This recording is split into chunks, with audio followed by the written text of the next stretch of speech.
Anywhere you buy bread, there are independent contractors or business owners who own the routes that deliver the bread to that retailer. We own 6 routes right now. We started in New York. We got pretty much going up the Hudson River. A bread route is essentially what I call last mile retail delivery. You buy a territory, now you get to deliver to all these stores in that territory. You actually getting a percentage of every dollar that's being sold at the Walmart, at the ShopRite, at the Kroger. Typically, what do bread routes sell for? If you don't get your stuff together, then we're gonna have problems. I want your cakes out.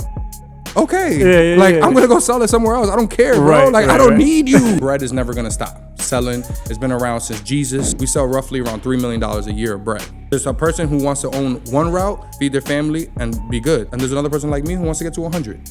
You have different levels of ambition, but this market could feed all of those people. That's the American dream. Time is money, so don't waste time when it comes to weighing your load. Download the CatScale Weigh My Truck app today. It's simple. It lets you weigh, pay, and get back to your business fast. Just pull onto the scale, open up the app, weigh your truck, and you're done. Look out for the black and gold CatScale sign and get a weight that you can trust. It's backed by the CatScale guarantee. Weigh what we say or we pay. Download the Weigh My Truck app today, available in the App Store or at weightmytruck.com.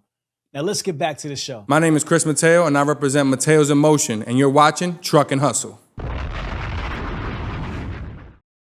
Hustle fam, we are back with another amazing episode, and today I got my dog with me, Chris Mateo. What's good, my brother? What's going on, family? Man, we're going to talk about getting to this bread, literally the bread today. So we, here on the show, we've talked about, routes a lot. We've talked about FedEx, we've talked about Amazon, we've talked about bread routes a little bit, but never to the extent of what I think we're going to get into today, because, you're my guy, so it's going to be a real comfortable conversation.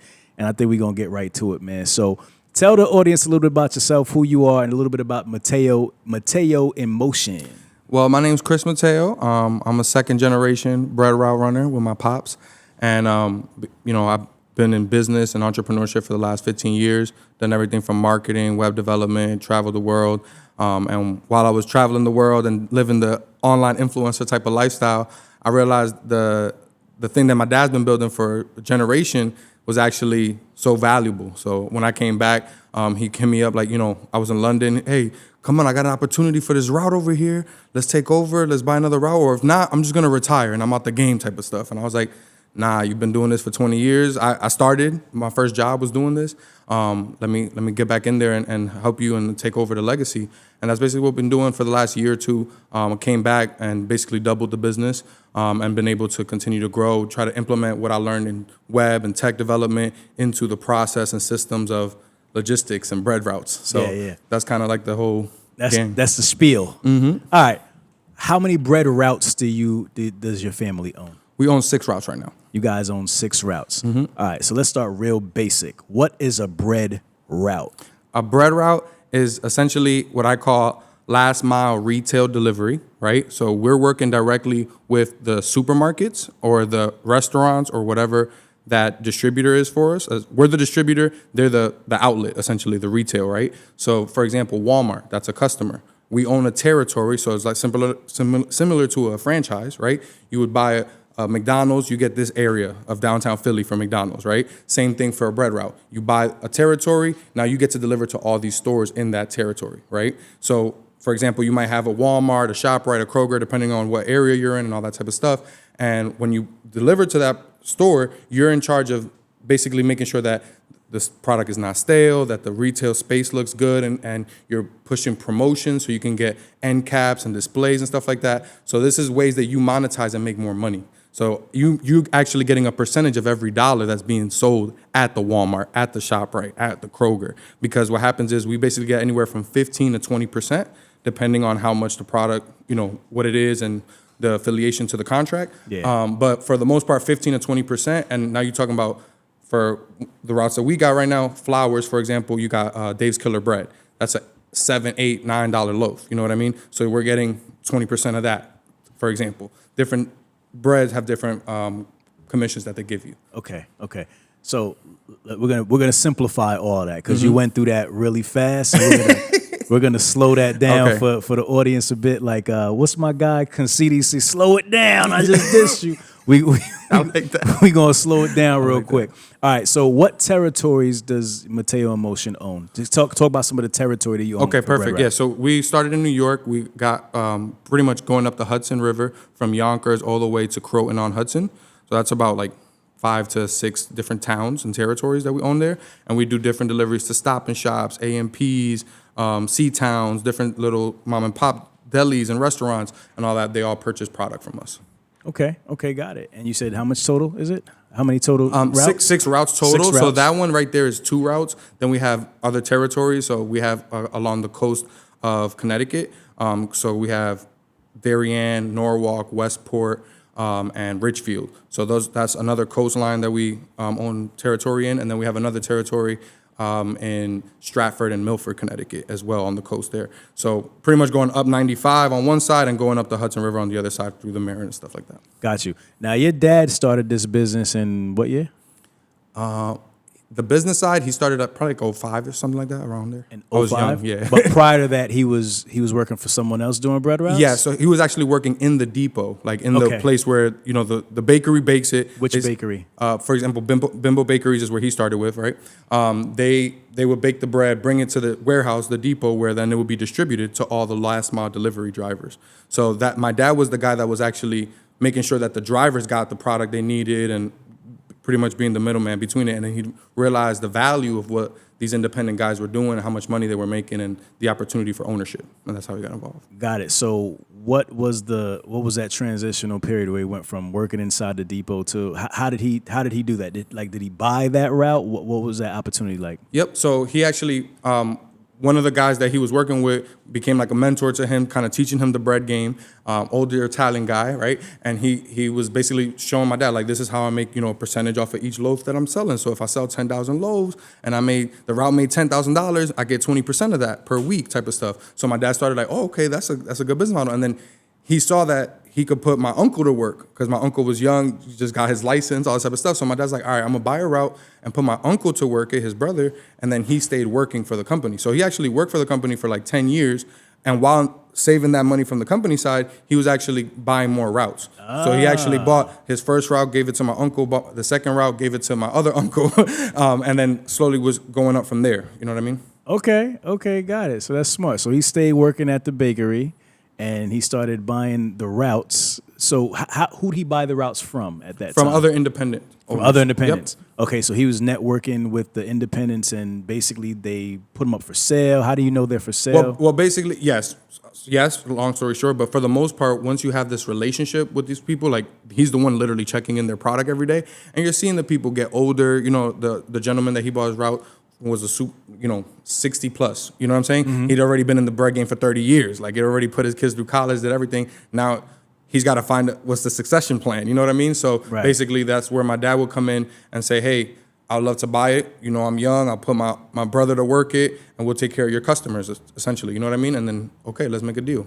Okay. All right, so the bread route model, for those who don't know what Chris is talking about, so anywhere you buy bread, there are independent contractors or business owners, however you refer to them, who own the routes that deliver the bread to that retailer, whether it's like a Walmart, a Stop and Shop, like you said, all throughout the country. Yep. Right. So when you see bread, it's not that actual store who's facilitating the movement of that bread. It's another independent contractor who does Correct. that. And these routes, there's a market for these routes where people can buy and sell these routes. And also, some of them are owned by the actual bakeries too. Is that Correct. how it works? Yes. Can you explain how it works? Yes. So very similar to a bank, right? The bakery is your bank. So they'll fund your route purchase, essentially, right? But what happens is if you don't have the proper setup, like let's say, for example, the bakery is not in the business of delivering the bread and retailing and selling the product to the B2B, you know what I mean, to the businesses. They're in the business of baking the bread. That's their job. So their job is to make sure they can set millions and millions and millions of loaves, and that's its own logistical situation that they got to get to the depot, right? Right. So that's their side of the business. From that point forward, it's independent contractors do like 60 to 80% of this business. And this is not just bread, this is everything in routes, right?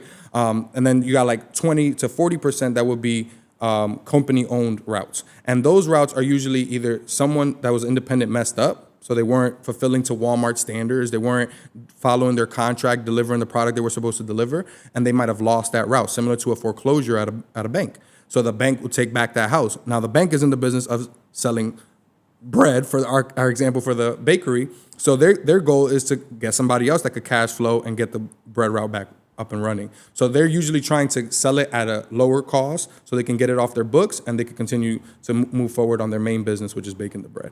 So that's kind of like the way you get involved with it. And some companies do have a model where they, like, for example, Pepsi-Cola or Coca-Cola, I forget which one, I think it's Pepsi.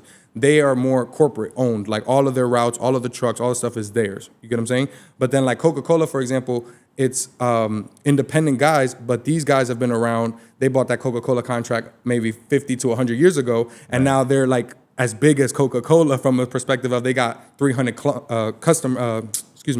300 drivers in their territories now because they sell so much. So once you start to expand like that, that's hopefully the goal that I'm trying to build with my family legacy is we keep expanding along the Hudson and going up the 95 where I can actually create my triangle territory where I connect the Connecticut and New York territories.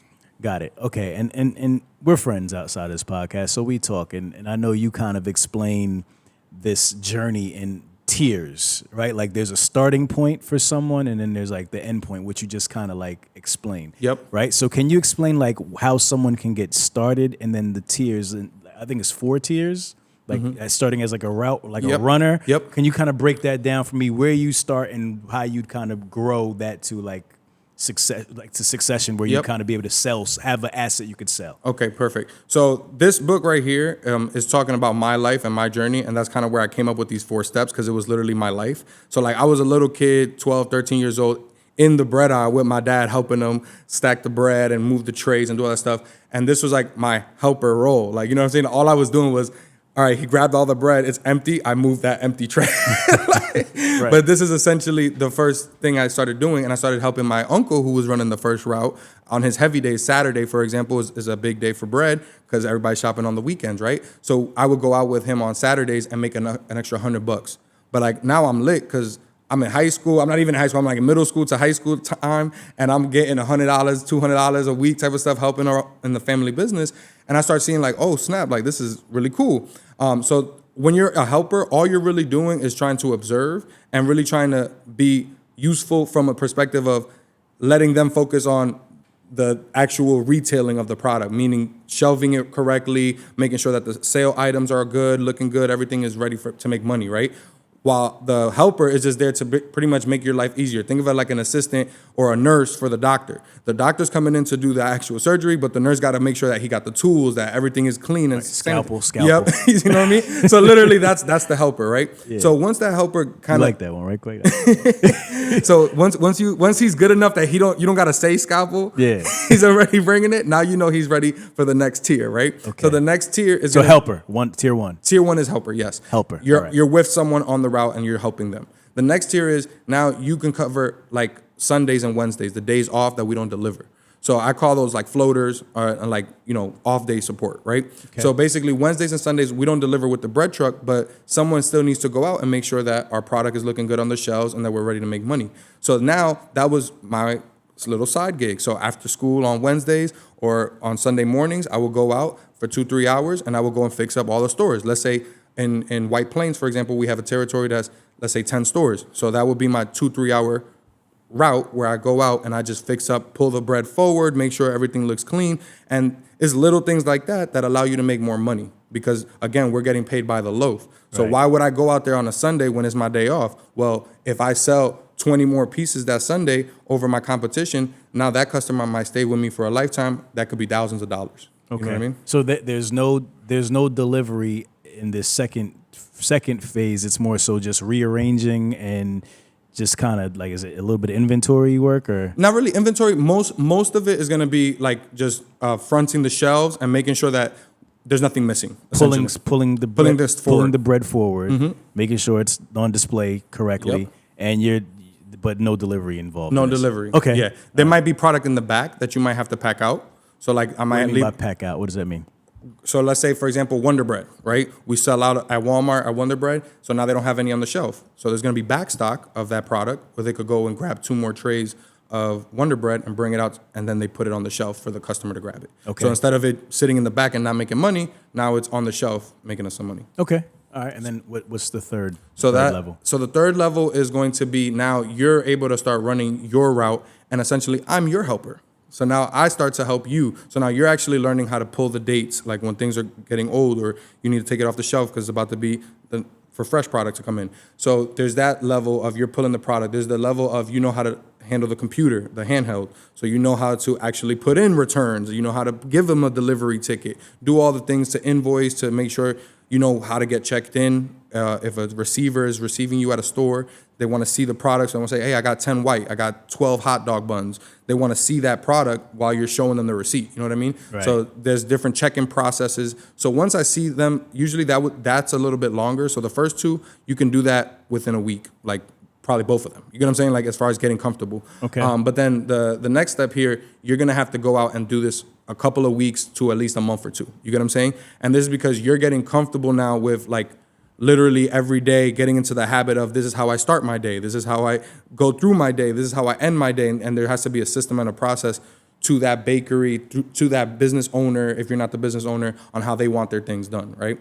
So that's kind of like, now you're starting to get, it's like you're almost running a route, but you're not independent yet. Right. Then the next step is independent route driver. So now that person is completely independent. I know that they're going to do it like me. So I let them be on the truck. They could run the truck. They wake up. I don't even care if they show up late. I don't care if as long as I have no problems in my stores and the product is delivered and you made us money, you're a contractor to me. They're a subcontractor to me. So at this point now, you're starting to have enough skills that you're adding value to me as the business owner, right? Mm-hmm. And then the next level after that is now you're getting commissions. So at that rate, you're getting paid a flat rate for the week. Let's call it anywhere from $500 to $1,000 a week. And that's based on how much volume you're moving of product. But then the next level up is going to be you're getting commission off of that. So now you're kind of got skin in the game. And now you're trying to push more sales because that'll give you more money for your weekly check. So this is how like the Bimbo, the bakery we were talking about, this is how they operate with their corporate union accounts. So these guys, they get a base rate of, let's say, $70,000 to $80,000, but they can make $120,000 to $150,000 off of commissions. You know what I mean? Mm-hmm. So that's the way that final level is. And then the last level is going to be owner, where now you actually understand the game enough. You've been running a route. You've had a good amount of experience at all levels of the business. And now you're actually going to go purchase your first route. And you have to have anywhere from 10 to 20% down, depending on the bakery you're buying from. So, for example, 100K route, you might have to have 20,000, right? So you put that 20,000 down. That gets you your route. That gets you your territory. Usually, will come with a truck. So you'll have your truck, and then you have your driver go out and just start doing that, or you're going to start running it. Your first route, you start running it and get a hang of it, and then you start training somebody else. Okay. Well, thank you for that. Typically, you just said 100,000, but I'm sure that was like a hypothetical number. Typically, what do bread routes sell for, and what dictates the price? Yep. So the number one thing that we're looking at from bread route perspective of price is going to be how much is it selling per week, because that per week number is what the bakery and the bank use to value this route. So, for example, a typical average route is going to be anywhere from $7,000 a week in gross sales. So, meaning that's how much Walmart, ShopRite, all of my stores in my territory sold. The stores purchased $7,000 to $10,000 worth of bread from me as the independent, right? And then I get a commission off of that from the bakery side, right? So I'm going to get 20% off of that. So let's just call it, if it's doing $10,000 a week in sales gross, I'm going to get 20% of $10,000, which is $2,000. With that $2,000, I have to cover all of my costs, my gas, my insurance, my employee if I have one, and anything else. You know what I mean? But those are the main expenses. Is that 20% negotiable, or is that percentage, is that set and you really... It's pretty much set for every bakery. That's an industry standard? It's not an industry standard. It's a bakery, like their decisions. Okay, specific to the bakery. So whatever they set, that's what it's going to be. Correct. Okay. And different lines, like for Bimbo, you might have 5 different brands under your truck, right? You might get 10% on this one, 20% on this one, 5% on this one. You know what I mean? So the actual product lines give you a different percentage. And that's where a lot of people who are not experienced in the game, they'll come in and they'll just be selling bread, and they might sell the 99 cents bread and be like, oh, I'm selling 20,000 loaves. But they making $5 because the 99 cents bread gives them 5%. You get what I'm saying? Versus if I sell 20 of my 20%, I make 3 times more money. You see what I'm saying? So is it your job as a business owner to push the more premium or higher priced bread? Is that the goal? Correct. The goal and the experienced, route owner, they're going to be able to explain to you why this matters, which is what my dad did for me. My dad would teach me all these little tricks when I'm little and I'm in there. He's like, do you know that like 99% of people are right-handed? So what do? You take the older bread and you put it towards the right-hand side. So when 99% of them they grab that older loaf, and now you got less stales. You take out less returns. You lose less money, and you sell more bread faster, right? So this is like all of his logic that he teaches me, and this is the type of stuff that I'm trying to teach other people, because this is real business insight stuff. But unless you're like have someone who's been 30 years in the game, some skin in the game. Yeah, you don't really care that much. Like a corporate driver training you to go do a Pepsi route or a Bimbo route that's corporate, they're not thinking about that. You get what I'm trying to say? Like, they're not going that into the weeds on how can I make an extra 10 cents today. Right. So help me understand, because when I go into Walmart, right, whatever store, I'm just throwing Walmart out there because they're like the biggest, yep. Right? You see a bunch of bread, right? So based on whatever your preference is, you kind of pick whatever bread you like or whatever. It might have multiple types of bread you like. How does that kind of, how do I want to say this?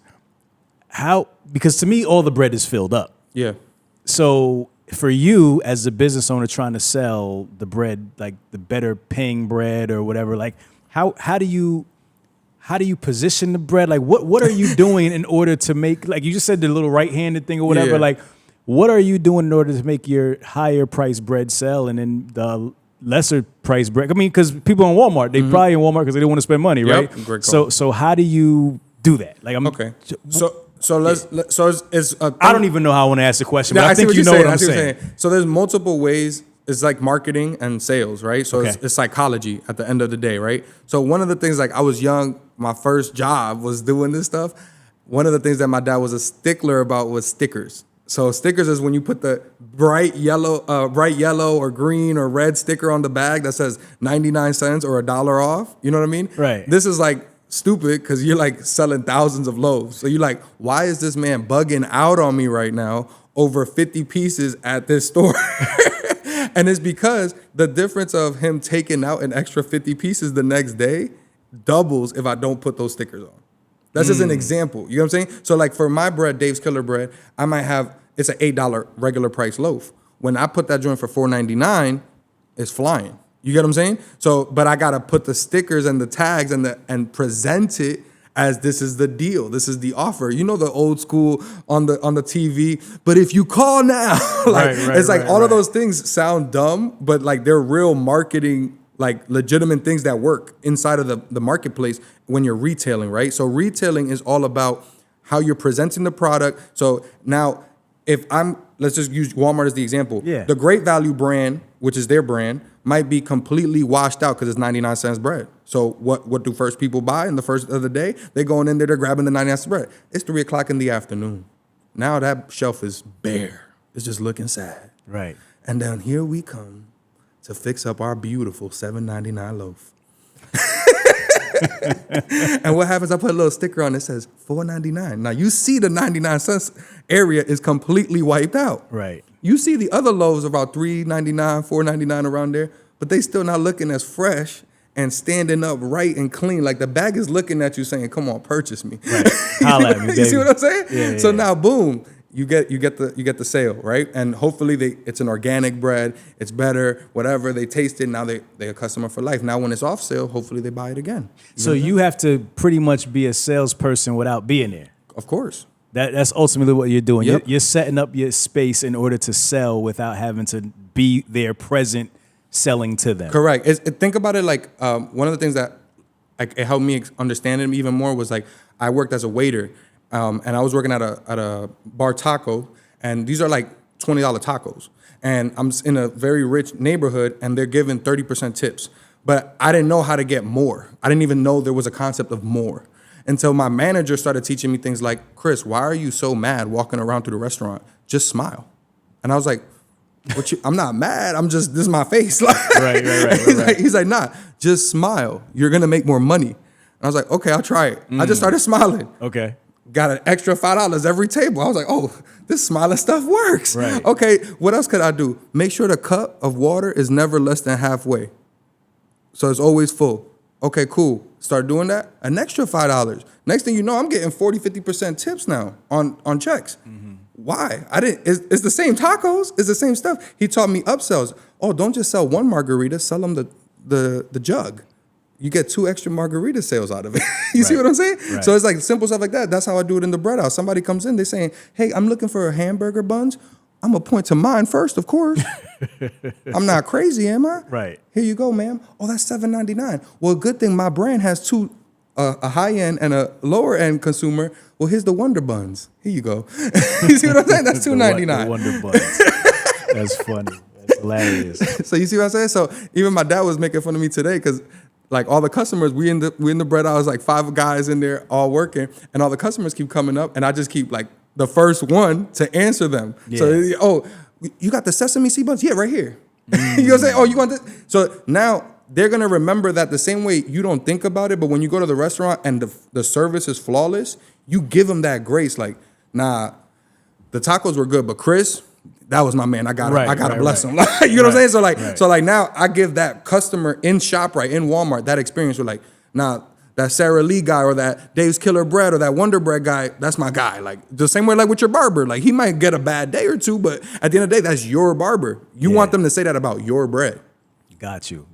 But that's when you have the opportunity to be there, obviously. Mm-hmm. Most times you're not going to be there. No. Yep. I mean, it's very seldom. I mean, you guys are there very early in the morning, right? For the most part? For the most part. I mean, you work until like 1 in the afternoon. So okay. So you see some people in the afternoon and all that. But during that time, because it's funny. It's funny you say that because when I'm in the bread aisle and I see somebody actually, like moving the bread around, they never talk to me, man. They should be. Mm-hmm. You know what I mean? Like, but that's a huge key. Because nobody does it. That's why I'm so unique, because I come from a marketing background, right? Doing all sales and stuff like that. So like I'm animated and I like to have fun. So I be cracking jokes with the customers. Like, oh, you looking for the gluten-free? Oh, you trying to stay fit? I feel you. You know what I'm saying? Right. So I just hit them with like little stuff where like it's memorable stuff. Like I've had people walk away, go 3 hours down, come back while I'm still working, be like, that was a really good one. And I'm like, what? Yeah. Like I'm just freestyling with them, having fun. But they, especially like older people are the most annoying but cutest things in the world, because they just be like in their own world, retired, don't got nowhere to go. Right. Like this is their Disney park. Like they're in there right. I want honey wheat. There's 6 options. They 25 minutes. You know what I'm saying? So it's like that type of stuff. If you have those, like my dad's built relationships with customers that known him for 20 years. Wow. You see what I'm saying? Like, and because they're there at 6 a.m. every Friday, for example, and they see us, and then now oh, Mateo, how you doing? Okay. You know what I mean? Okay. Like, yeah, that's funny, man. That is a key for real, because I mean, usually I just get the like, I don't work here energy from the people who are delivering the bread. Like kind of like, because a lot of people sometimes confuse 100% the bread people for people and who work in the as store. A route owner and driver, that's one of the most annoying things. That's a pet peeve. It's a huge pet peeve. So that's why they get annoyed, because it's also like the misconception of the marketplace. No one knows. Like no one knows that this is your little retail brand that you purchased. Right. You're an entrepreneur. I'm a whole entrepreneur in this aisle. Exactly. I'm not just a guy who works at ShopRite. Exactly. So it's like no shade to nobody who works at ShopRite. No, but it's really like that level of like, you think I'm an employee of ShopRite? Like I paid $100,000 for being in here right now. You know what I'm saying? So it's kind of like that level of like, respect me and respect my product and my business. But I think because there's been that blockage of like, they're not engaging, they're not responding with the customer, it doesn't allow the education part to happen. 100%, because if there was that experience, more people would know. Mm-hmm. Because nobody does that. They literally just kind of get out your way, kind of crouch over here, kind of do what they're doing, just move out your way. Mm-hmm. Nobody takes the time to educate you and just say, hey, I sell this bread. What would you like? Or what are you looking for? Mm-hmm. What are you into? You want gluten-free? You want this? You want keto? Like, I've never had that experience. But I'm saying if more of them, and again, I'm sure they're on a time crunch too. So you can't sit there and talk to everybody. Of course. Right? But, No, and like I said, these older people will come in and start playing with your time. And now they're going to come in and be like, oh, can you pass me that one? Right. And then 2 minutes later, no, I don't like, can Then you they pass put me it the back. other one? No, oh, no, can the other? And you in there 15 minutes and like, lady, you right, serious? Right. Like, and then it they was walk away with no bread. We're going to just come back. You know, it's just too hard to decide. Literally. So it's like, like you think the next person after that lady's going to get a good energy? Right. She blew it for everybody. It's like, what do you want, lady? You want some bread? Get whatever you want to get out of here. That's funny. But have you ever had an experience like that, Quake, to where like you've actually talked to anybody in the bread aisle who was working there? You've seen the guys like packing out the bread, right? But they never talk, right? Yeah. See, I mean, but that right there could set your business apart as a business owner. And for me, I like it because I think to me every opportunity is a marketing opportunity, is a branding opportunity. So it's like, again, I want to leave as many positive influence on somebody coming through that aisle. You get what I'm saying? Now, there are moments where I'm just like, I'm human. I don't want to talk to nobody. I'm listening to a truck and hustle. You know what I'm saying? Like I'm in my head about something. I'm like, nah, I'm about to make $1 billion off of this next truck and play with Ramel. Let's get it. So I'm in there, right? And then now she comes in and she's like, where's the organic? Right. She throwing you off and you like, lady, not now. Yeah, you know what I mean? Now's not the time. So at those moments, I can understand where it's like, I don't work here, man. I'm sorry. And you just keep focused. Like I do that all the time too. So I can't even front on that. But when the opportunity's right, like today, I'm in there. It's literally 6 bread guys. How am I gonna stand out? Right. You see what I'm saying? Now y'all looking at each other like, it's on. You see what I'm saying? It's on. What you gonna do to sell your bread? Exactly. So that's my dad comes from a sports background. We built TNH IQ just for you. TNH IQ Smart Plan is your profit planner that fits right in your pocket. You build the real cost profile one time. Truck payment, fuel, insurance, tires, everything. And now every load gets judged in only 3 seconds. Evaluate that. Go to TNH IQ and sign up now for free at tnhiq.com/login. Let's go. With baseball and all that type of stuff. So he's always trained us and like whipped us into shape on like, okay, you got to be earliest to practice, last one to practice, like go hard, don't let them outwork you. Like you might not be the best, but you're never gonna let them outwork you. So that's the mentality like he brings and taught me to bring to the bread aisle. So like everything in the bread aisle is like, what's your numbers, bro? You doing a little 10K over there, man? Relax. You know what I'm saying? Like, let me know when you at 20. We'll talk. Like, you know what I'm saying? Like, so when it's like get on my level. Exactly. It's like that. So we trained guys that went through that whole stages that I just explained to you, from helper all the way to owners, and now they own multiple routes, 3, 4, 5 routes. These guys are 24, 25 years old. You know what I mean? And they own $500,000 to $1 million business, and it's beautiful because these guys, half of them didn't even have a license.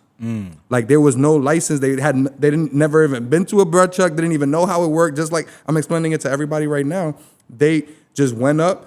They were friends with my little brother. They were friends with my dad from a baseball team that he saw them. And said, okay, yeah, you want to work? I'll give you, let's try it out. Come be my helper. Move my trays. Let me see how you do. And as long as you got attention, you hustling, like you showing that you want to be there and you want to make money, you just slowly climb that ladder and you slowly start making money. And then you can go and get a corporate job and get a union situation and get your corporate money. You know what I mean? Or you can go the ownership route. So I think there's many, many ways, even a lot of ways people go into the grocery side. They become managers. You get what I'm saying? Or they go into different route businesses, whether it's Tropicana juice or the meats, the deli meats. You know what I mean? So they'll start hopping around industries, but it's all route retailing basics. It's all the same thing. One question I wanted to ask, you mentioned Great Value. Walmart has their own bread. Is that delivered by you guys too, or how does that work?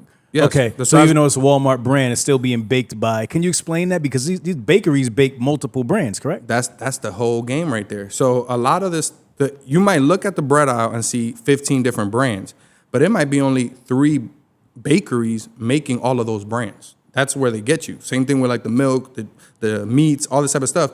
It looks like you have 100 variety options, but it's really 3 conglomerates that own 100 different brands. You know what I mean? Now, that doesn't mean that the recipes aren't different. That doesn't mean that like the organic is organic, even if it's baked at the same Wonder Bread factory. You get what I'm saying? Right. But there's different processes and systems to do that. You know what I mean? So for us, we own Dave's Killer Bread, but we also own Wonder Bread. We also own Nature's Own. You know what I mean? So all of those products, they're completely different caliber, but they're all selling to the same customers. So now for a store brand like Great Value or ShopRite's brand or anything like that, Bowl and Basket and different things like that, those are usually what's called white label or consignment, basically, where like now we're doing it for the store. They sell it at a super low premium, so we get a super low cut. So that's the bread that's like 5 to 10%, for example, right? Okay. So then now because it's only 99 cents, so you can't really make money, right? So it's more incentivized. This is what my dad taught me too, where Walmart makes more money selling my Wonder Bread than selling their Great Value bread. Why?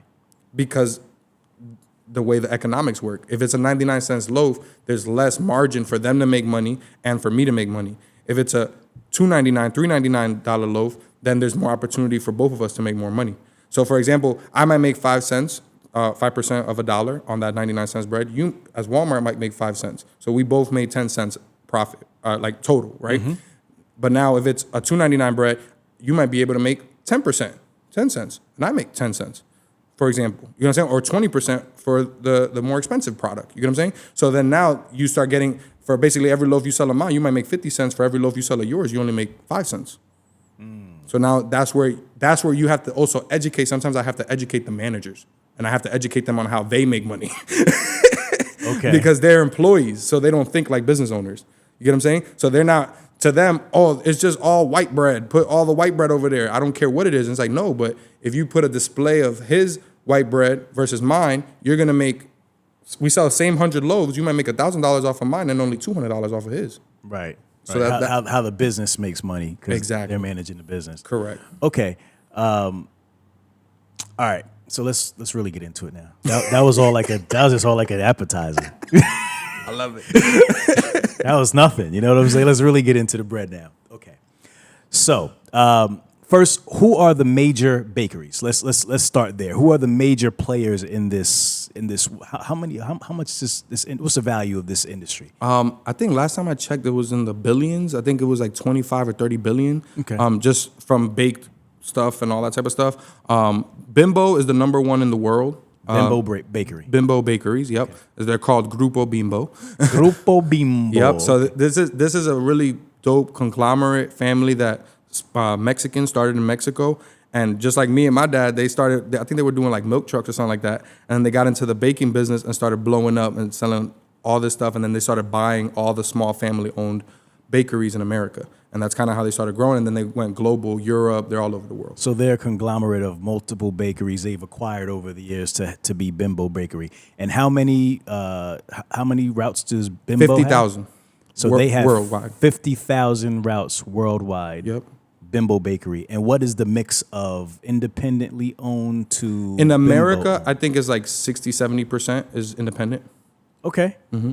So I'm not going to do the math here, but Yeah. that's a lot of It's routes. a lot of thousands of routes. That's a lot of tens of thousands of routes. Yep. Okay. And what bread does Bimbo Bakery bake? Yep. So they actually have multiple huge brands that people, at least from the East Coast, I know for sure, but I don't know globally and what the other stuff is. But for example, they have Thomas English muffins.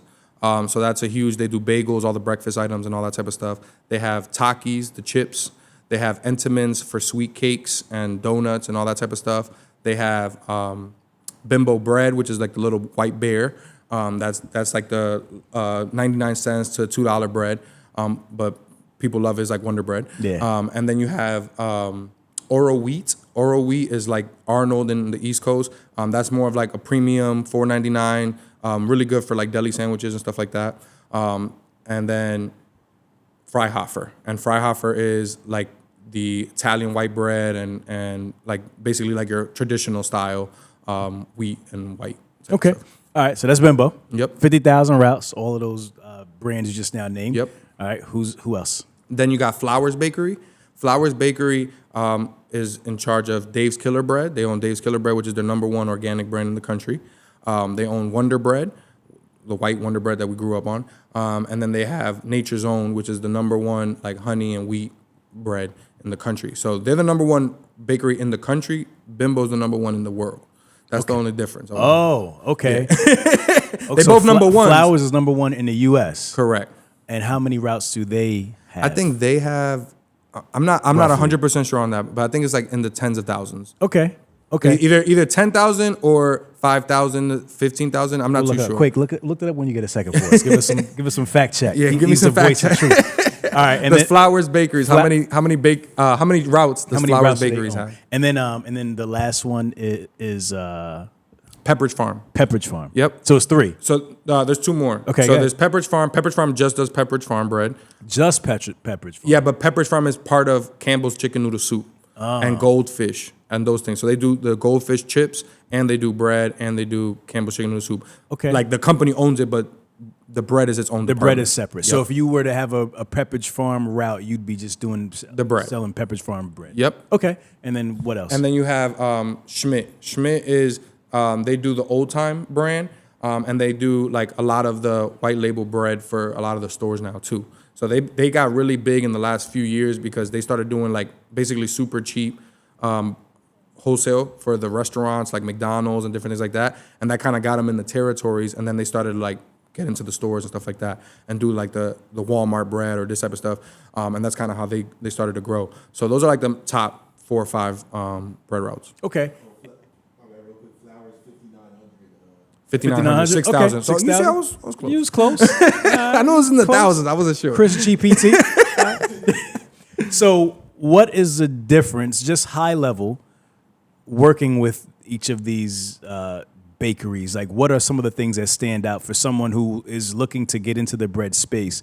What do you need to know about working with these bakeries from your experience and what you know and what you've heard from being in the industry? Yeah, so my guys and the people we've trained, we've gotten routes in all of these bakeries. You get what I'm saying? So all of them are good. You can make money with all of them. So it all is all just going to depend on the way you make money, that territory that you're looking at buying.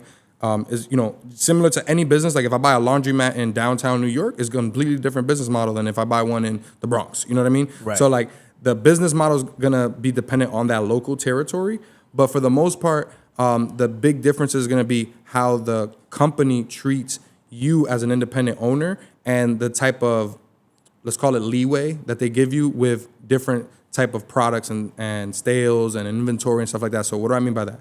In Flowers Bakery, for example, this company, they bought it out of bankruptcy. So Wonder Bread went bankrupt 10 years ago with Hostess. And they bought this company out of bankruptcy, the company that bought Flowers, right?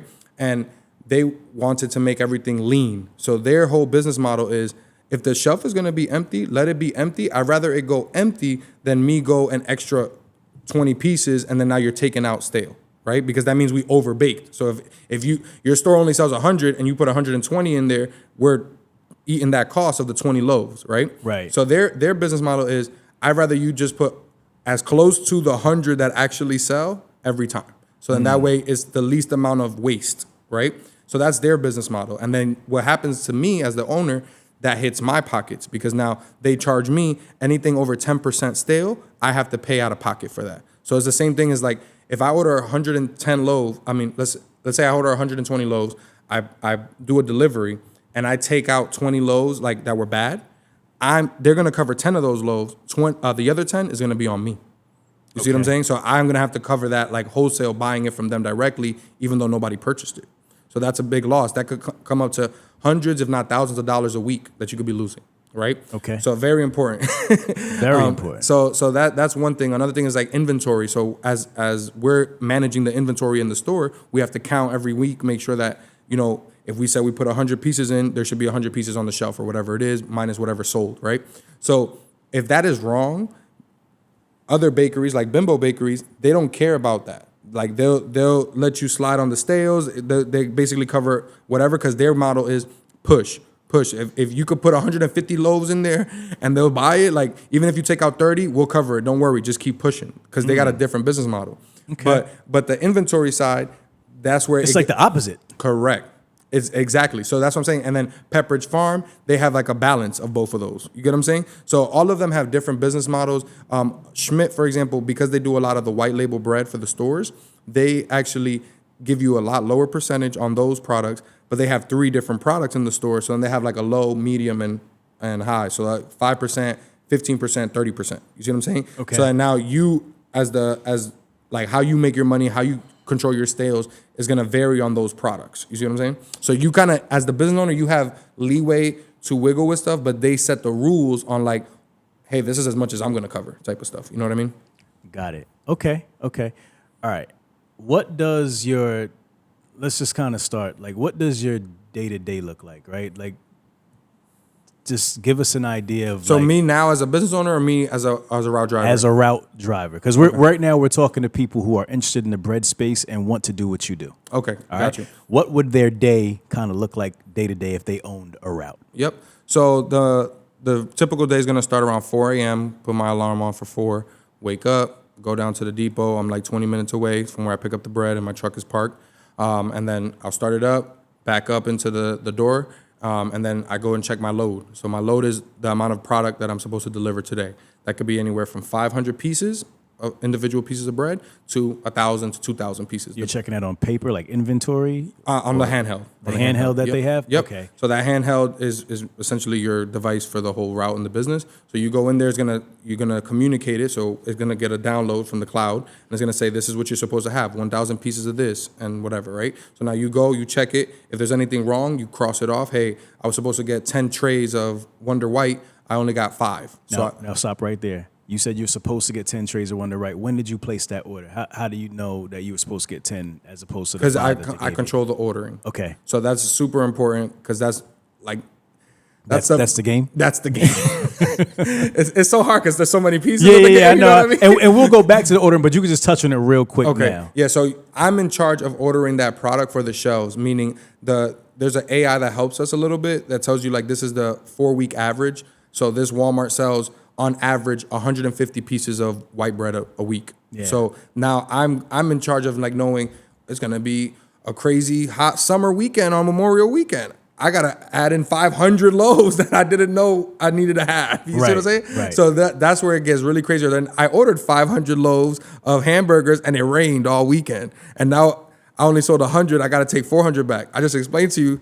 They charged me for that. Yeah. You see what I'm saying? Yeah. So this is where the game where you And have the AI is new. Because you said you got an AI that helps, but AI is just the last, couple years? Yeah. And So this is before not that- this is not that AI. This is not ChatGPT AI. This is like 25 years ago AI. It's a different type of Yeah, AI. so it's Okay. basically just using the historical data of the last 4 weeks. Okay. So it's Got just it. it's like an Excel sheet on steroids. Understood. Okay. So with that being said, you're in charge of ordering. So that's why it's important for you to be on top of your business and in top of your routes more specifically, and knowing this store sells this amount of stuff, this store sells that. So then you're not putting like a store that doesn't sell wheat bread. I took and put 5 trays of wheat bread in there. Now I'm taking all of that out. But the other store that does sell the wheat bread, I put white bread. So now I'm taking sales out of both stores instead of if I would have known and been closer to my customers, I would have understood this is the store I got to put that in. You get what I'm saying? Because I'm going to guarantee my sales of this product here. Now, when you say you're in charge of ordering, how are you placing that order and who are you placing that order to and how are you paying for that order? How does that work? All great questions. When you buy the route or you're running a route for the company, they're going to give you your own login to your ordering system. So you're going to do that either at the depot when you finish the day or you start the day, whichever one you like, or at your house. I give my guys access so they could do it at their laptop or on their phone, so they could do it anywhere. They usually do it at their house. And all you're doing is just saying, okay, they give you 2 weeks out to be able to order, and you're ordering it from the bakery, from Bimbo Bakeries, from Flowers Bakery, whatever the bakery is. And you're telling them, hey, this is what I want. So what you're gonna know is your average. Again, if I said like the route does $10,000 average, right? That might be 2,500 pieces of product that you have to put out weekly. So you're gonna know a range of where you should keep your volume at based off of that. You get what I'm saying? So if I know, okay, on average, I gotta have 2,500 pieces out in the inventory, right? Well, it's gonna be bun season. I might need 3,000 because I need that 500 extra buns. You get what I'm saying? So that's up to you to make that difference, and then that's extra money that I'm gonna make as well. Right. So that's the type of stuff you gotta be on top of to actually know how to get the outcome. So when you place that order, you kind of have an idea of, do you have an idea how much money you're going to make? Yes, based on your projections? averages. Yeah. But there's stales and all that kind of stuff that money gets deducted at some point, Correct. right? So there's things called promo. So like I said, if the bread costs $8 and they're doing a promo for $4.99, I'm not getting that 20% commission on the $8.99. I'm getting that on the $4.99 price. Right. You get what I'm saying? So Sale price. correct. So that's an example where like you might have 2,500 pieces and you might make $10,000 when you sell 2,500 pieces at full price. But if you sell 3,000 pieces, but 500 of those were at $2.99, you getting a different type of check. You see what I'm saying? Than like Right. the other one. So you got to know that situation of how you're doing it. And the bakeries are the ones who actually running the sales? Yes, they determine so the sales? the bakery and Walmart, for example, will determine They what collaborate promos. Yes, and they do promos they do together. national promos. Yes, or regional as well. Okay.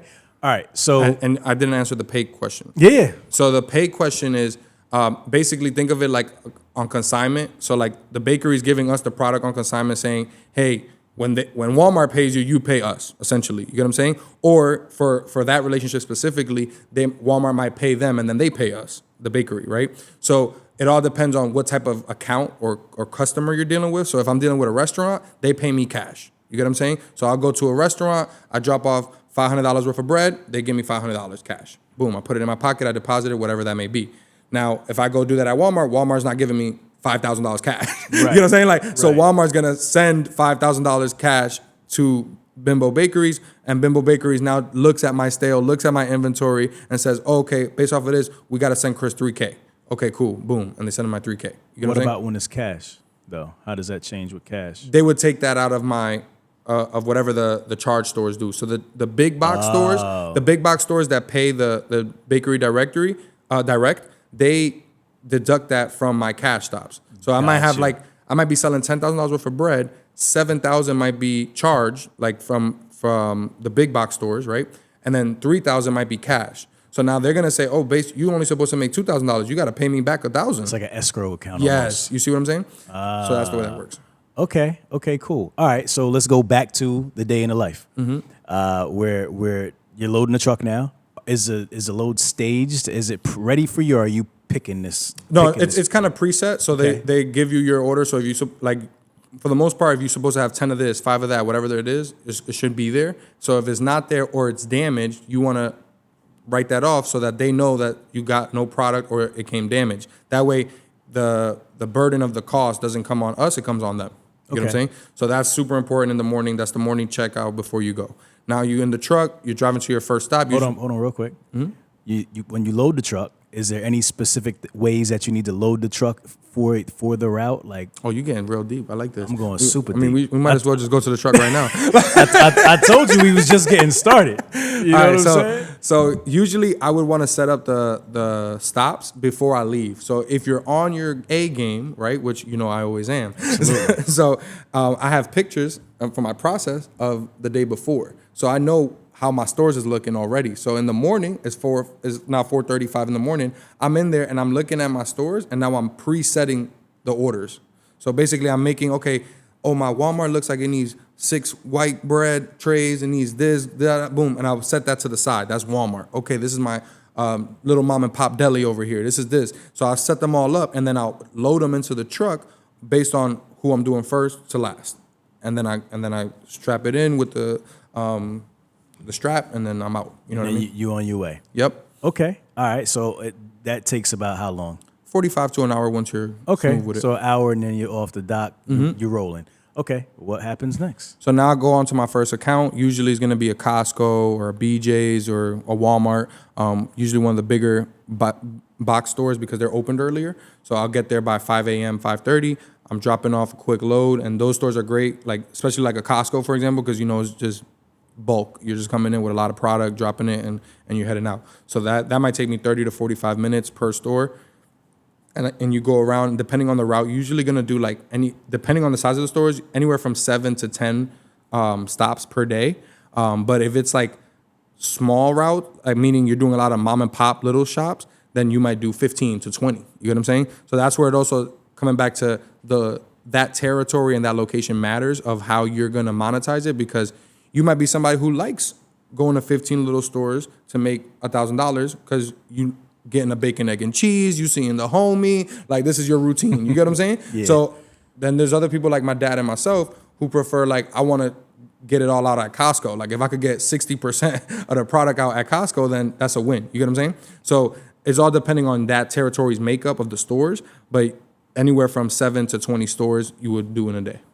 7 to 20 stores. Mm-hmm. Okay, now when you said you were saying like if you could get like the bulk of it out at Costco, that you really don't have any power over that, right? Because it's based on who the only stores on are only on the purchase on the purchase. of the route. Oh, got you.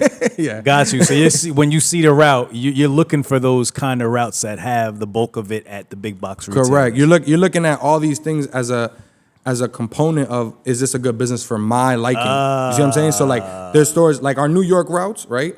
These are this is my dad's first routes, right? Yeah, so these routes, we didn't know what we was doing. We was learning. So he's got a lot of little stores. 30 little poppy stores. You see what I'm saying? Exactly. You're like, no, what am I doing? So like literally but we didn't know. We were just learning. You get what I'm saying? So then now we learned that. So now in Connecticut, where we have other routes, we started purchasing them a lot closer. So like a lot of them are like across the street or less than a mile away type of stuff. So now you saving on gas from driving places.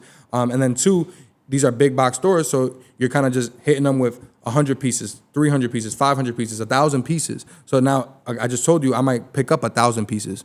If I got a store that I sell 600 pieces out of my 1,000, I got 400 for the rest of my route.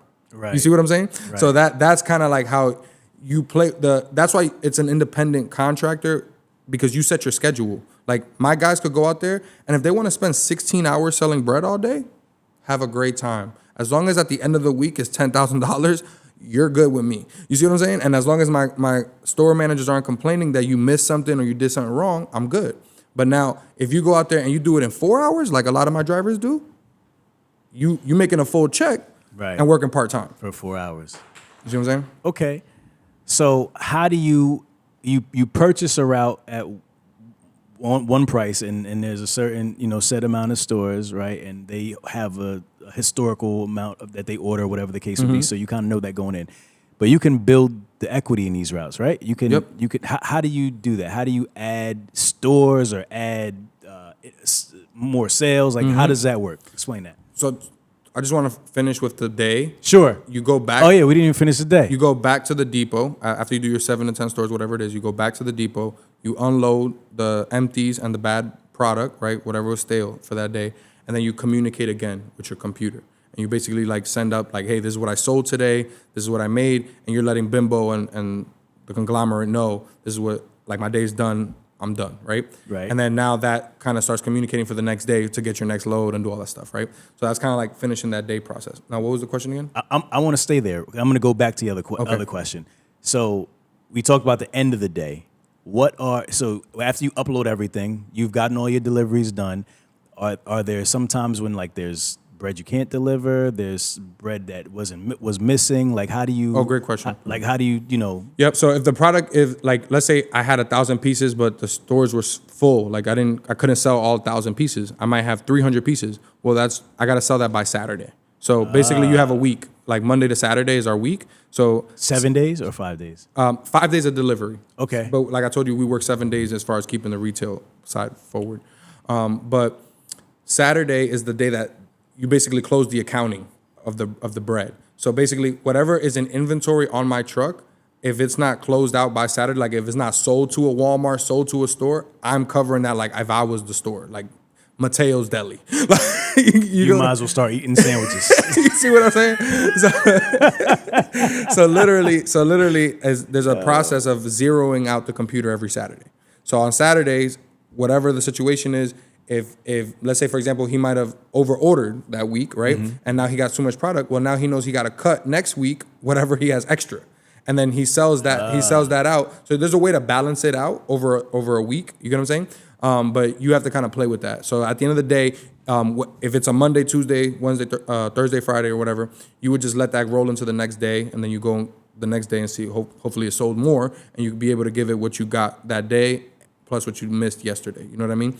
So how much of a hit can you potentially make? Like just from experience, like over ordering, like what's the worst thing that could happen, or what's the worst thing that's happened to you? Okay, the worst thing that's happened to me was when remember I came from Bimbo Bakeries with my dad, and we had all those routes under Bimbo Bakeries. And then last year we purchased our first Flowers Bakeries. So this was my first experience dealing with these type of restrictions on pushing sales. Like with my dad, if the store fits 100, he's putting 200 in. Like he don't care. He's going all in because he's trying to make the most money. Especially since my dad's like, we got employees. This is not my back. Let's go hard. You know what I'm saying? So like, but me, I come from being his employee. I'm like, I want them to be chill, bro. So like, I try to keep it smooth, but like, I want at least, if I sell 100 there, I want at least 105 to 110 on the shelf. You get what I'm saying? So I can always have a couple extra. I'm okay with that. You get what I'm saying? So my goal as a owner is to be at 5 to 7% stale. But I didn't know that at the beginning. So when I bought this route, I was pushing this joint so crazy. I was at 30% stale. So that means I was gonna get hit with. Sounds like it don't sound good, but please explain what that means. So 10% is what the company covers. 20%, I was 20% over what they cover. So the company covers the first 10%, but anything over that, you have to cover that out of pocket. Correct. So, and they give you a 90-day grace period to get used to this. So they'll cover it for 90 days, and then for 90 days they're covering everything. Okay. So it's like bimbo. So for 90 days, I'm like, I'm selling $40,000 a week of bread. Like I'm the man. Like you don't understand. I'm telling my dad, like you ain't got nothing on me.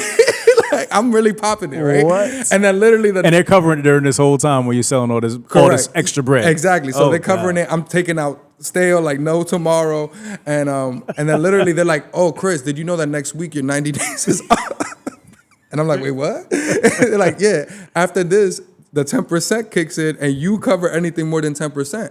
I was like, what does that mean? And he's like, the manager sits down with me. He's like, well, based on last month, it looks like you're gonna owe us $10,000. And I'm like, what? I'm like, oh, for real? This is real? This is completely legitimate. This is not for the podcast This is not story? for the podcast. This is my life. $10,000? 90 days after I just put 20,000 on the route. Yeah. So I'm like, how you gonna take 10,000? I just gave you 90 days. Like, what are we doing here? So like, I had to like bug out and tell them like, no one told me about this 10%. I need this covered for this month at least so I could really focus on this now because I didn't know it was a problem. And then basically they covered, thank God, shout out to Flower. They covered that, right? And then from there, I really like, me and my wife had to make a whole process and systems on how to keep this thing under 10%, pretty much. So then because what happens is, there's two portals, like login areas. So there's your ordering system, right, where you order the product. And then there's for the independents, there's like a portal where like, think of it like a membership area where you have all your reports and all your like financial data of what the business is doing, right? Yeah. So they'll put, but it's like, again, antiquated, like 50 different reports, like 3 different reports for inventory, 3 different reports for stale, and they all look like Excel hellholes, like of just like rows and rows and rows, and I have ADD. I can't deal with that stuff. Right. So like my wife, she's good with this type of stuff. So she's like, okay, I'm gonna check the reports every week, and then we're gonna give the guys updates on like when they're high on stale or they're low, or the inventory when it's too much or too little, so that we can balance this thing out. So thank God we've only ever had to pay in the year that we've been doing it like $1,000 one time, but nothing too crazy and too serious. So. It's because I put that system in place. If not, it would have been a completely different story. Wow. That's crazy. That's crazy. Now, I forgot the question I was going to ask before, but we could still just keep on going, and I'm sure it'll come up again at some point. I forgot too. You forgot a long time ago. So do you remember what it was, Quake? You don't remember. You're not even paying attention. All right. Okay. Let me get my bearings back together. All right. So how do you build this into a business? Because you don't want to always be in a truck, right? And you guys have built it to where you're not always in a truck. You still run routes, but you don't have to, right? You have guys working for you. So what does that next level look like to where you start building a business, and how do you build a team in order to make this a business to where you don't have to always be one man, one truck? Yep. So that was the thing that my dad really did well that I didn't notice until I was in different areas of the country, and I noticed that my dad is the anomaly, meaning out of 100 routes, 99 of them are going to be one man, one truck. One of them is going to be your dad, my dad, and he's going to be owning multiple trucks, multiple territories, and not be in any of them. So the way he did that was, one, he was already so knowledgeable about the space and about like learning the retailing and doing all that stuff himself, that because at one point he worked for the company doing routes for the company as well. So he did the depot side, but he also did the route side for the company. And he learned all of these techniques, and then he trained everybody that worked with him to have that same standard. So then, and he would check on them on Wednesdays and Sundays. So when they were off and they weren't delivering, he would be the one going out to fix up the bread and check on everything's looking and doing good. And that's kind of how we keep the standard of like my dad's standard, essentially, right? Right. And the way you get there is really going to be meticulous. Like my dad never wrote down a checklist, like never did a video, never did anything to like train me or anybody. He just yelling at me for my whole life. So like shouts to dad. Yep. But like that. But for me, what that allowed me to do was now with my wife create the system off of his genius and off of his wisdom. So basically, we took all that stuff. It's like, let me write that part about the stickers because that sells 50 extra loaves down, so my employees know they got to put stickers. Right. Oh, let me put that thing about the bread to the right so my employees know so we take out less stale. SOPs. Exactly, right? Standard operating procedures. So we implement those things, and that helps us really keep a high-level team. And then once they work with my dad and myself, they're now, our regimen is so strict. It's like a trainer, like a coach. Like once it's like football, wrestling, baseball. If you in your scrimmage, y'all going hard and y'all playing like it's the real life game. When you go out there and you playing against the real team, now it feels like light work because you so conditioned and ready for it. So my dad pushes us so hard that when the managers come out and start, bitching about something or whatever the situation, you're like, okay, because I already had my dad chew me out for some random little thing. You know what I'm saying? So right. So that's the thing that he also like kind of subconsciously trains you to like not give a damn about nothing else out there, because at the end of the day, people are going to be going through their own thing. The receiver who's bringing you into the store, the manager, they could be going through their breakup. They could be mad. You know what I mean? Whatever the situation is, now they want to take it out on you because they mad or whatever. Sure. And you got to learn how to be patient and how to deal with different personality types, which is something that I try my very best and pray on every day. But it's like, it's that patience for me, especially when I was young, I could not take the patience. I'd be telling my dad, like, bro, we make so much more money than these people. Why are we taking their shit? Like, this don't even make sense. Right. You get what I'm saying? But it's like, he's like, but they the ones that give us the money. Right. 100%. So he's like, just keep it chill. And then now it's like the reverse, because now he's older, so now he got more hothead, and then I got more calmer. So now I'm like, just relax. You don't got to smack the manager today. Right. You know what I mean? Like, right. But it's like, but it's fun because for both our employees and the customers, we get that good cop, bad cop. You know what I'm saying? So like, I'll come talk to a manager after my dad. I'm like, he's crazy, man. I know. But you gonna give us that sale, right? That's right. You know what I mean? But that's a good segue, man. What is the relationship like between you and the managers and like the store managers, et cetera? Like what is that kind of interaction, and like what kind of happens in those like these scenarios? So you're gonna have great people who like literally become friends. You go out to have dinner with, you go do stuff with, like great people. And then you're gonna have jerks and people who they're miserable at their job. They hate what they do. And now they just make everybody around them miserable at their job and hate what they do. So my dad's, I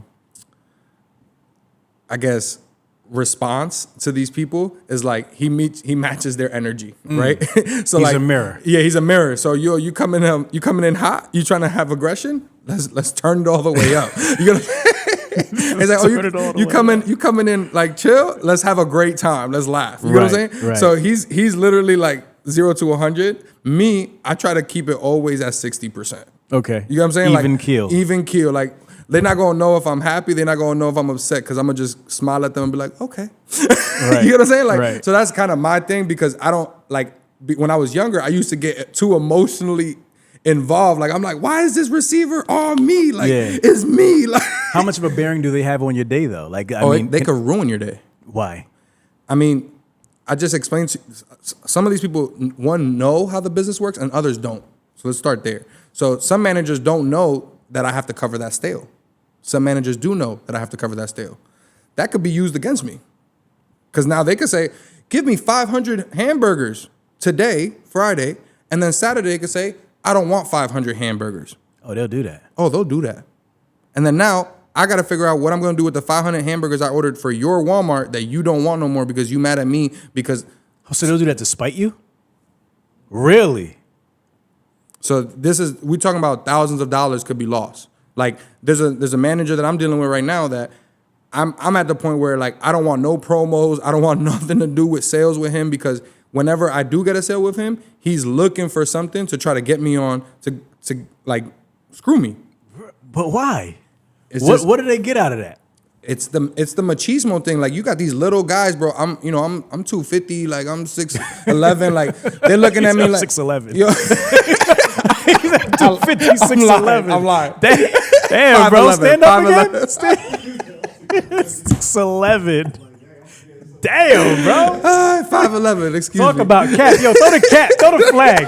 What they do on Joe and Taylor? Throw the flag. He's 6'11".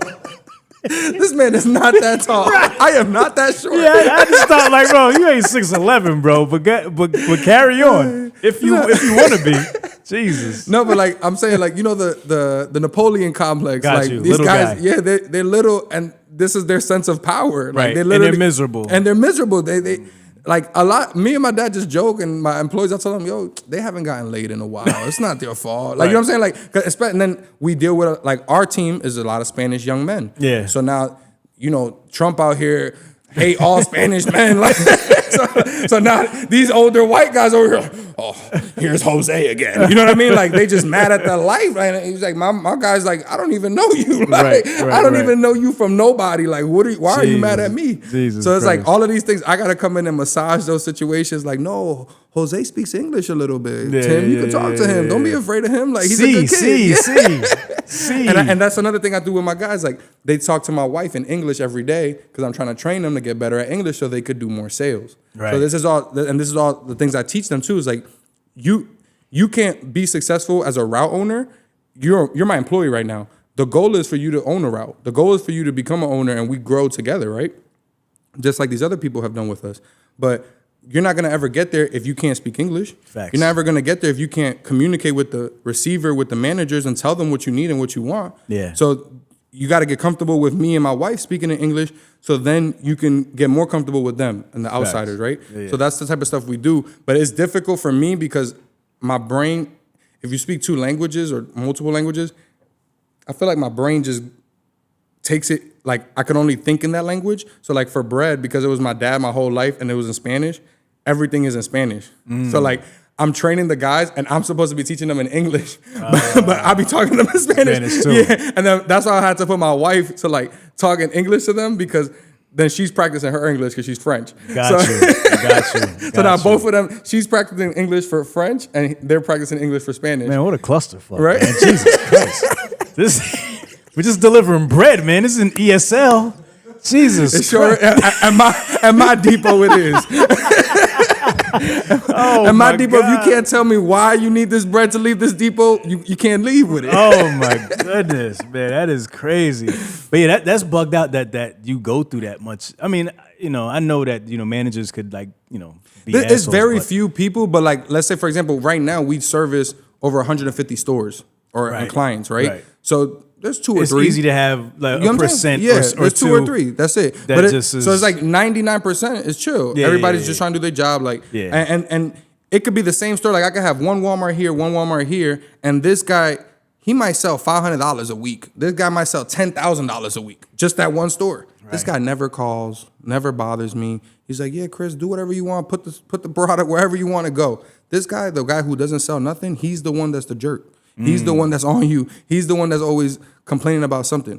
You know what I'm saying? Yeah. And so it usually tends to be stuff like that. So top 3 complaints that they make, about what? like just what would they complain about? Just So an example would be like tags. So like they do resets at the store. So meaning a reset means like they might reconfigure. They want the store product over here. They want this line over there. So they might change up the way the aisle looks, right? When they do that, they got to change the tags of the products. So now some stores believe that's my job to do their job, which is put the tags up. Like my job is to deliver the bread, Yeah. right? So that's a thing that I got into an argument about a week ago because I'm like, I've told you 3 times that this needs to be changed. You're the manager of the store, and now you're trying to fine me $50 because the tags aren't correctly, but that's not my job. Like, you get what I'm saying? Like, unless you give me the things, like I don't make tags. Like, you know what I'm saying? Like, so all hold of on, they could find you. yes. Who do they think they are, man? Exactly. They don't bake no bread or make no bread. Now they finding people. This is the cold game, bro. This is wild. Who gives them the authority to find you? The bakery. Oh my goodness. Okay. They're paying the bakery. So when they pay the bakery, just like they're the boss. They're the boss. They're the customer. Okay. So it's just like if I came in here and I recorded an hour with you and I'm like, I'm not happy with that last half hour.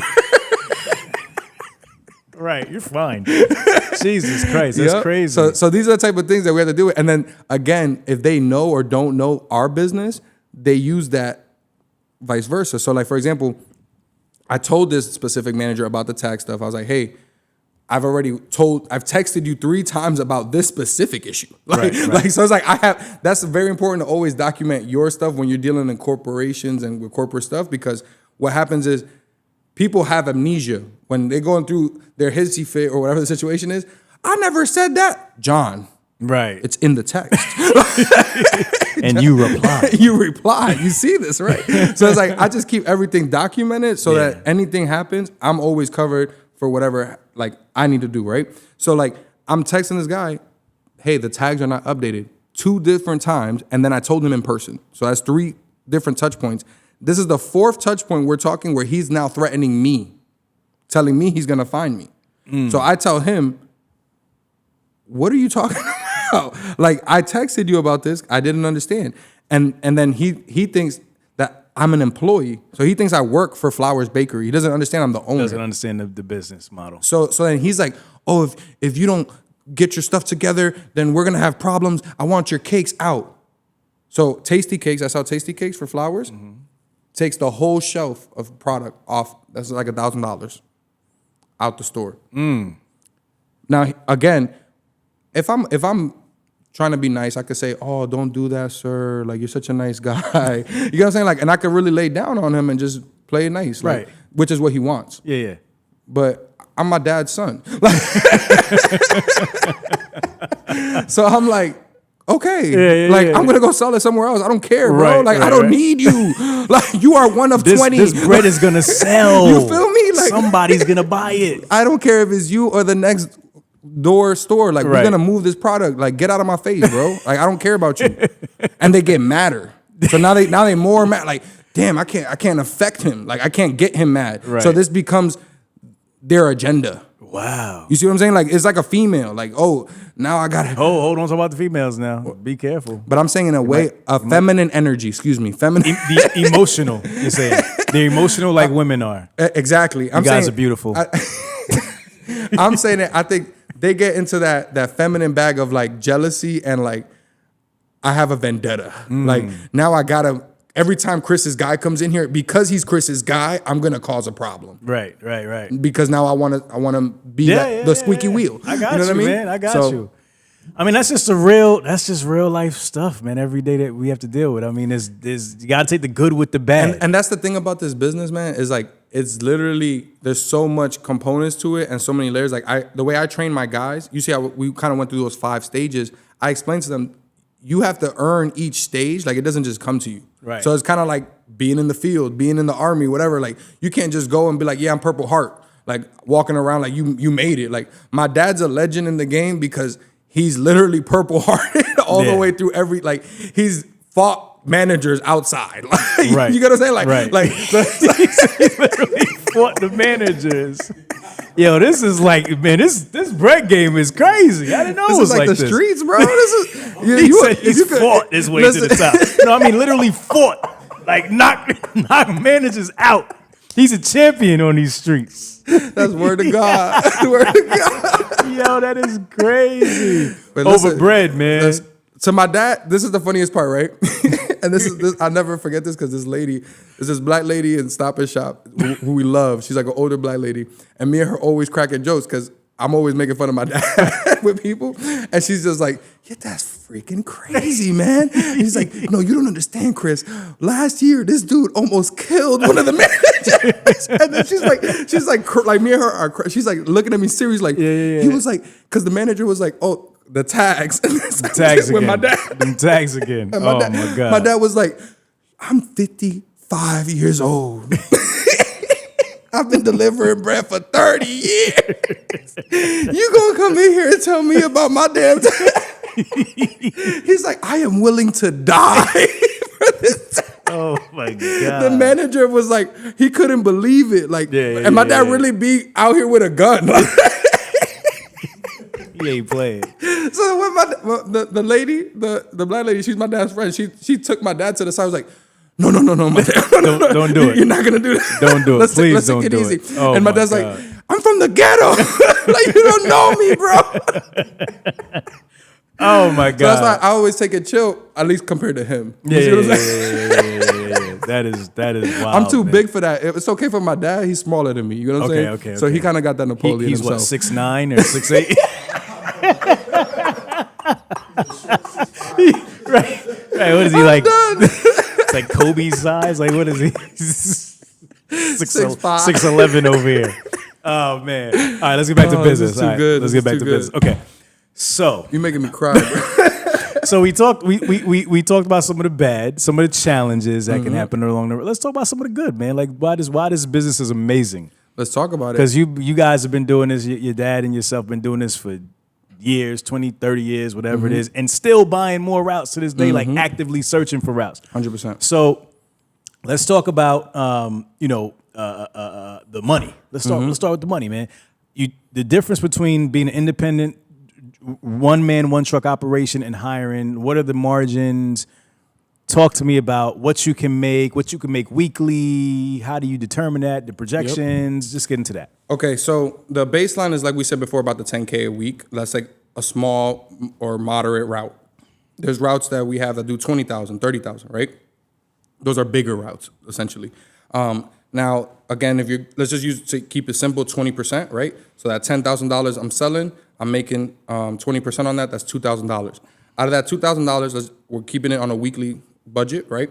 You'll take out $150 for gas. You'll take out $150 for insurance. You'll take out, let's say, $700 or $800 for the employee, right? So now that takes out $1,000 right there, right? And then you got $1,000 left over. That $1,000 is for you / maintenance on the truck / anything else you need to do, buy uniforms, you know what I'm saying? Whatever it is to upkeep and maintain your business, right? Okay. So that's kind of like the averages on it. And that's per route. Per route, correct. Okay. Now, and then it all depends because you're also going to have a loan on that. So like, let's say my dad's routes from his side are free and cleared, owned. The routes that we just purchased, we have a loan on them. So they might take out $500-$600 for the loan a week too, right? But these are bigger routes. So it might be 20,000, I'm making 4K, same numbers. I take away 2K in my pocket type of stuff. You get what I'm saying? Okay. So that's kind of like the breakdown on the money side. Now, why is this business great? To me, the thing that I love about it is I see the opportunity where bread is never going to stop. Selling has been around since Jesus. You know what I mean? And That's a fact. it's a product that during the times when the world was shutting down, COVID, this was something you couldn't keep on the shelves. I'm talking about routes that were doing 10,000, were doing 30,000 a week during COVID type of stuff. You know what I'm saying? So these are the type of things that like when it's an essential, like me and my wife were just talking about this, but like how you an essential worker, but they don't even give you like healthcare. Like ain't that's crazy? Isn't that crazy? Like I'm Your the health hero. ain't I'm the essential. hero, but you can't. Your health ain't essential. You could die doing this essential work if you need to, but just make sure you do it. I'm like, this is some bull, right? That's wild. That's wild. So, but that concept really stuck with me of like, this is something that good, bad, or ugly is gonna move, and this is something that's consistent every single week. You know, it might vary. I might only sell 9,000. I might sell 9,000 one week, and I might sell 12,000 the next week. It varies in that range, but you're never gonna have no money. You get what I'm saying? You're always gonna have a baseline of if you do all your stuff right, you should be getting at least this minimum. You get what I'm saying? Sure. And that to me, from someone who's done big marketing deals, big campaigns, made tens of thousands of dollars on one deal type of stuff, that inconsistency of that world versus the consistency of this world is just two different things. The margins are completely different. I might make 80, 90% on a marketing deal. I might only make 10%, 5% on the bread deal. But this is going to be for 30 years consistent. This is going to be for 3 months consistent. You get what I'm saying? Right. So that type of, when you're building a portfolio, which is what I'm trying to do for my family, I want it to be balanced and I want to have hard assets, especially you talk a lot about AI and tech and stuff, right? What's happening with so many people losing their jobs, so many people losing income, losing these things. it's because they're not owners, so they can be booted. But if I'm an owner, even if they want to bring AI into it, they got to pay me for my territory. That robot got to work in my stores that I bought that contract for, that they need to pay me for. You know what I'm saying? So even if, however they want to split it, they still got to give me my 20%. You get what I'm saying? So that's part of ownership. And that's kind of like where my mindset is at now, is like, I'm trying to take my dad's wisdom and experience, add in my marketing and my tech stuff, and then now amplify this world to so many people that look like us, because we talked about it before. Nobody knows about this. Like, this is a secret. Right. So it's like, I want to let the secret out the box, because I think more people seeing the employees that started with us 10 years ago now own multiple routes, have a house, have cars, kids, and all this type of stuff. And these are kids that I knew since they were 16 years old, and they blew up like this off of bread. That's the American dream. You know what I'm saying? And I feel like a lot of things right now are making us feel like the American dream doesn't exist. And I feel like this is a good old fashioned make money, feed your family, own something, and grow type of business. You get what I'm saying? And it's just like there's a person who wants to own one route and they just want to make their 50 to 100K, feed their family, and be good. There's another person who wants to get to 5 routes, and there's another person like me who wants to get to 100. You have different levels of ambition, but this market could feed all of those people because it's so big. And that's what I like about it. I love that. I like that. So overall, what would you say would be like the gross and like the net, like let's say yearly, if you have one route, just to put it in perspective for people. If they want to buy a route, you'll gross probably about this, and based on your operations, if you run a tight operation, you'll net about this. Yep. So to keep that same $10,000 example, $2,000 is going out for expenses, $1,000 is going for you. On a weekly level, that's $52,000 a year you're making with just managing. You're paying the other half to your employee and to your cost of doing business. So that's an example of one route, one man making money like that.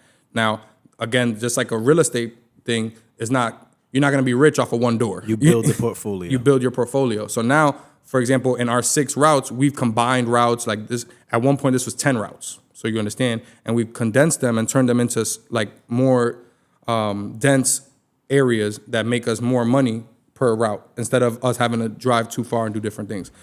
With that being said, we sell roughly around $3 million a year of bread. You get what I'm saying? So again, not everything is 20%, but just rough numbers, 20%, that could be 600,000. You get what I'm saying? Okay. So just to give you an idea.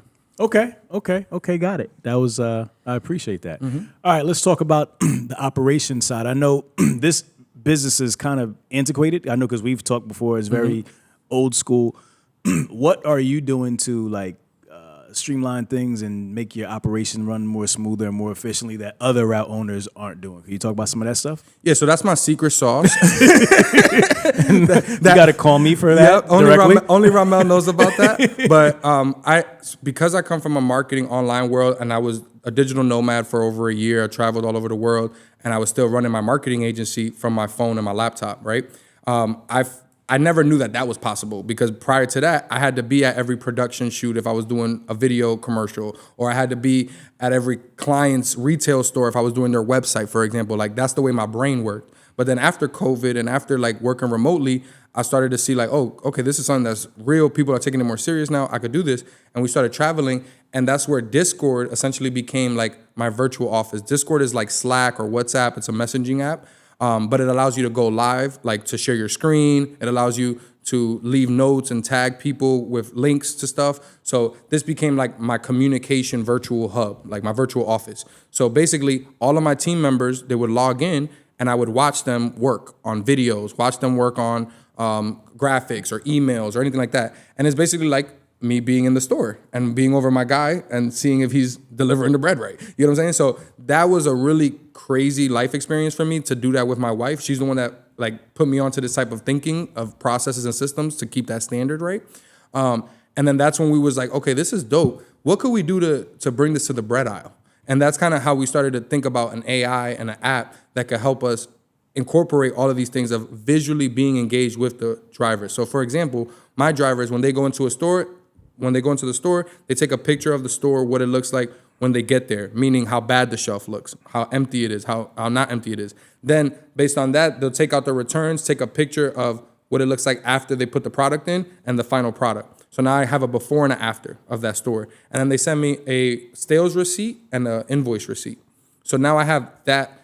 What that's for is for a proof of delivery. So let's say 6 months from now, Walmart's like, oh, you didn't deliver in October of 2025. You didn't deliver that 1,000 pieces. I'm not paying that $3,000 bill. Wait a second, Walmart. Let me go through my files. Boom, pull up my receipt. Here you go. There's your receipt. Okay, yeah, we'll pay that. You know what I'm saying? Yeah. So, and then here's the picture of the product on the shelf too. So like that just shows the full completion of it, right? So that system I'm implementing to feed data into an AI that then can help me make better decisions when it comes to sales and inventory and ordering and all these type of things. And I'm trying to train the AI so that it can think about things like weather, think about things like not just historical, the last 4 weeks, which is what the company gives us, but also like, what did I do last year around this time? Like when did the buns go from selling 10 pieces to 500? Like when did that happen? So then I can be more prepared to better ease into that process. You get what I'm saying? Right. So this is the type of stuff, and the name of it is Mateo AI, after my dad, right? Okay. So it's gonna be like the coach, you know what I'm saying? Where he's gonna come in and he knows the numbers of your route, and then he's able to actually, hey, this is what you should order next week. This is what you should do this is how you should do that. Or your guy is not doing good in this store because I'm seeing the pictures or the receipts are not adding up to that store usually sells $1,000 is only selling 500. You get what I'm saying? So these are the type of data points that the more data we get from the actual routes, the better the AI is gonna get. So my goal is to now use these routes as like my AI lab, and I want to like add as much sensors, as much like technology to this. Like I was trying to give my guys the Ray-Ban glasses so that they could record themselves going in and stuff like that. Okay. So these are like little cool ways that I'm trying to make it more innovative. You know what I'm saying? So then that way we can be able to actually move this thing forward, because there's still people out there doing this with pen and pencil. So literally like, you want 10 white? 12, like, and it's like, come on, man. Like we got Apple Pay, and you're doing it like this. Right. Facts. So it's like that's kind of like my goal is to be able to bridge the gap, and also something that I'm loving seeing right now is like, I'm 33. I'm seeing a lot of the young kids coming in 22, 23, and I wasn't like that. I wasn't excited to go work in the bread, like, because it was my dad's. Right. So I was like, I'm good on this. But these kids they're actually thinking like owners, and they're actually thinking like entrepreneurs. And they're like, nah, I want to get in this. I want to learn this, and I want to own my route, or I'm about to. This is my first route with my dad, but I want to get like you and your dad. You know what I'm saying? So like they have that mindset of like, nah, let me milk this for what it's really worth. You get what I'm saying? And when you come into the game with that mentality, you know, the sky's the limit. Yeah. Okay. Now, if you wanted to buy a route, tell me about the process. I know we talked about you can buy a route from the actual bakery. There's those that are available, right? They're listed on the website. But you can also buy from somebody, an individual who wants to sell, right? So what does that usually look like? Where's the best place for people to find routes? If they just finished watching this podcast and they want to start looking for routes, where do they find routes? And then what questions do they need to ask? So bizforsale.com is a huge platform. You've had our guy, Ken. My boy. Ken Sussman. Yep. So I forgot his Route Brokers. I think they changed their name to Routes Across America or something. Okay. Like so if you Google routes for sale, all of these type of directories and platforms will pop up. Route Consultant. Route Consultant, yep. So all of these platforms have routes for sale, and you can check them out there. Now, us, because we've been in the industry for 30 years with my dad, I've been in it 15 plus. We know a lot of people, so a lot of people call us first. Right. So that's I've actually heard somebody call you. Yeah, you was on the call. We was talking and somebody called you about a route. So like, tell me like how that, because you were talking, you were asking questions. Like, talk to me about what was going through your mind when that guy was offering that route for sale. The different things y'all were talking about, because you were asking him a ton of questions. You guys were like vibing, you like dancing, man. I'm just like listening. Like, what did he say? What's that? What was that conversation? So for me, the first thing I'm trying to figure out is can this be profitable with an employee, right? So for us, anything under $10,000 is not going to be profitable, because again, I just told you, if I got $1,000 of expenses, if 1 week that employee does bad inventory or bad stale, I'm done. I made $0. You get what I'm saying? That's the first box you check. So that's the first box I'm checking. Is it over 10,000? Usually right now, the routes I want to look at are growth routes. So that's why we're buying more flowers, because let's say the route is doing 15 to 30K, for example. That means that person's making that much money and they're running it their way. They haven't implemented none of my processes, none of my systems, none of my dad's secret hacks, right? So if I could come in there, on average, I might be able to raise it, 5 to 10%. Let's just say, right? So that could be easily an extra $1,000, an extra $2,000. That's right in my pocket. You see what I'm saying? So for example, the routes we bought earlier this year, they were doing around $24,000. It was one route, and it was $24,000. What I did, we split it and made 2 routes, one 12 to 15,000 and one doing now 18 to 19,000. So I bought the overall one business, instead of it doing 24, now it's doing 30. Wow. But because I split it up. and I got them to focus more and do more of the SOPs. Does that make sense? It does. Like, in theory, I hear you, but I'm trying to understand how you took a 24,000 route, you split it, which would be like 12 and 12, and you built them both up to be like 24 and 18? Yep. Okay. So one, not so much. No, I'm not that good. Like, Okay. I'm not 6'11". 6'11". Let's not Throw the flag no again. cap, no cap. We no cap here at Truck and Hustle. All right, no cap. So no cap is 24K. We split it. We made one that was doing around 10K. We made one that was doing around 15K. Okay. So or 4, whatever that is, you know what I'm saying, to get to that 25K around there, right? Okay. Then what I did was I went and added more stores. So that was one of the questions. How do you get more money? That was Add more the question. stores. I told you we'd get back around to it. Yes. So what I did was I went and added more stores. So for example, on this route, I added 2 Dollar Trees stores that sell cakes for us. So now that boosted it up $2,000 a How'd week. you add a Dollar Tree? You just walked up in Dollar Tree and asked them if they want bread? Yep. Or they want cake? Yeah. And basically I went to this company and I was like, I got all these dollar stores around me. I want to get in there. And then they were like, you got to go talk to them. And then I go and get approval from the manager because they already have a national contract with, like, the bakery will take them, right? Yeah. So then now I go and get my local territory because nobody was ever servicing that before. Really? Because nobody couldn't serve. The guys who were all right, let me back up. The guys who were running the route, it was a company-owned route. They were doing 24,000. I just explained to you an average route is 10,000. So they're doing 3 routes. Like, one guy is doing 3 routes. Right. He literally does not have the bandwidth. He's killing himself. Exactly. He can't literally do the job correctly because it's too much work for one person. Right. So now when you split it, now they both have too little work. So now you have to add to it. You got to build it back up now. exactly. So and that's how we locked in more on the other route that went from 15 to doing 20. You get what I'm saying? So one was doing 10, it went to 12. The other one was doing 15, went to 20.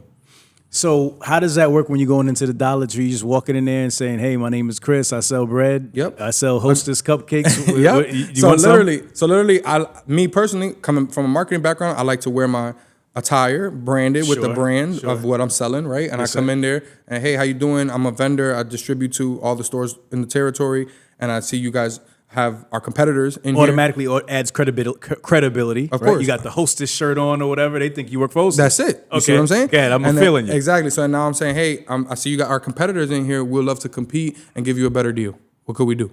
You get what I'm saying? And then if it's a cash stop, I have more wiggle room because I could work with them. You get what I'm saying? Like, I could give them special deals because now they're paying me all up front in cash. So I can kind of like, okay, let me give you some of this for a cheaper price. Let me do this over here, whatever. But if it's like a chain, which Dollar Tree is, that pays them, I can't do so much, but it still sells a lot because, like, the 99 cents little honey buns everybody loves. You know what I'm saying? Right. So that's essentially like the game. And then I could go pick up little gas stations, delis, different things like that. For the one that we grew from 15,000 to 20,000, we did that mostly by basically they were selling around $3,000 to $4,000 worth of bread to Costco, but they weren't like blowing it up. I don't play that game. Like, you gonna get every loaf. Like, if you could sell 100, there's no reason I'm only putting 80. You get what I'm saying? Facts. So I'm gonna give you 120 until you stop selling 100. You start selling 110. Yeah. You see what I'm saying? Yeah, So yeah. that's basically what we did with Costco. We just filled it up, like really retailed it a lot better. And then these guys weren't going on Wednesdays and Sundays. Just like 99% of the market doesn't go on Wednesdays and Sundays. What that does is gives me an advantage because on Sunday, the busy day right after Saturday, right, is Sunday's the next busy day. If 6 out of the 10 guys don't go and fix their bread, that means only 4 out of the 10 bread shelves is actually looking nice. So what happens on Monday? My guy comes in, our stuff is completely empty because we were the nicest ones looking. That's how I sell more. Okay. So we took that Costco from 4,000 to 7,000 a week, just by doing that extra work. You get what I'm saying? Yeah. So that's a way. That's pretty dope. That's pretty dope. Is there any other ways to increase profits? So one is getting more stores. One is better service to the stores, right? Another way. Why is it better? How do you get more profit by better service? I just explained to you because they were only giving them 80 loaves and I was giving them 120. You did correct. Yep. Okay. Go ahead. And then the third one is going to be like promos and like what I call like extra ways to make money. So like, for example, something that I like to do, never been done in the bread aisle. I like to take this innovation, right? Hold on, never been done in the bread space at all? Never. This is you. Not by an independent that I know. Okay. I'm listening. I went into the shop, right? We had a new artisanal loaf for Bimbo. I was like, listen, this is the best thing since sliced bread right here. Let me do a sample. This is a store that don't do samples, but this store sells a lot of product for us. Yeah. I'm like, let me do a sample. We'll cover the 5 bags of bread that we're gonna give out, whatever, right? And I'll dress up with the apron, Costco style, put the butter on it, toast it myself, and give it to you. You've done it for real? Many, many times, my brother. This man is serious. I be on the block hustling. This Hold is on. truck and hustle. Hold on. So you like chopping the bread up with using little slices, yes, chop it in four, and then butter it up right there. And I give them different flavor butter. little Different. I got almond butter. I got jam. Little peanut I got butter. cheese. Come on. And then when me and my wife do it, now it's looking like a duo. Like, come on, it's too much. It's too much. You've done that for real. I promise. There's no cap. In my Whole Foods, I need a picture of something of you doing. I got pictures. All right, I need a Costco. picture. Look, Costco. We rose it up 3K. Our Whole Foods, which is right next to the Costco, right, sells a lot. There was the company guys were selling 1,500 to 2,000 a week. I started doing this. I did it 3 weekends in a row. It's exhausting. I'm not gonna hold you. Yeah. Doing it for hours. You know what I mean? Sounds exhausting. Yeah, but it does work from again being in the market and getting to know people. You get what I'm saying? And now I'm doing it with this super extremely like Gucci level bread that's $9, $10. You get what I'm saying? So now people are like, this don't feel like, oh, he gave me a quarter from the 99-cent bread. You get what I'm saying? No, like he gave me $1. The best like, bread you see what that's I'm saying? out there. Yeah. So like now, and then I'm pairing it with the best butter and the best jam. Like Pairing it. you see what I'm saying? Pairing it. Yes. It's too good. So Yo, now I've never seen this level of like of innovation in the bread space. This is crazy. That's why I'm here. I've never seen. I swear. See now, like my radar is gonna be like up. Like anytime I go and see bread, I'm be looking like, yo, dude, you're not pairing anything with butter. where's my experience? Where's my sample at? You're not.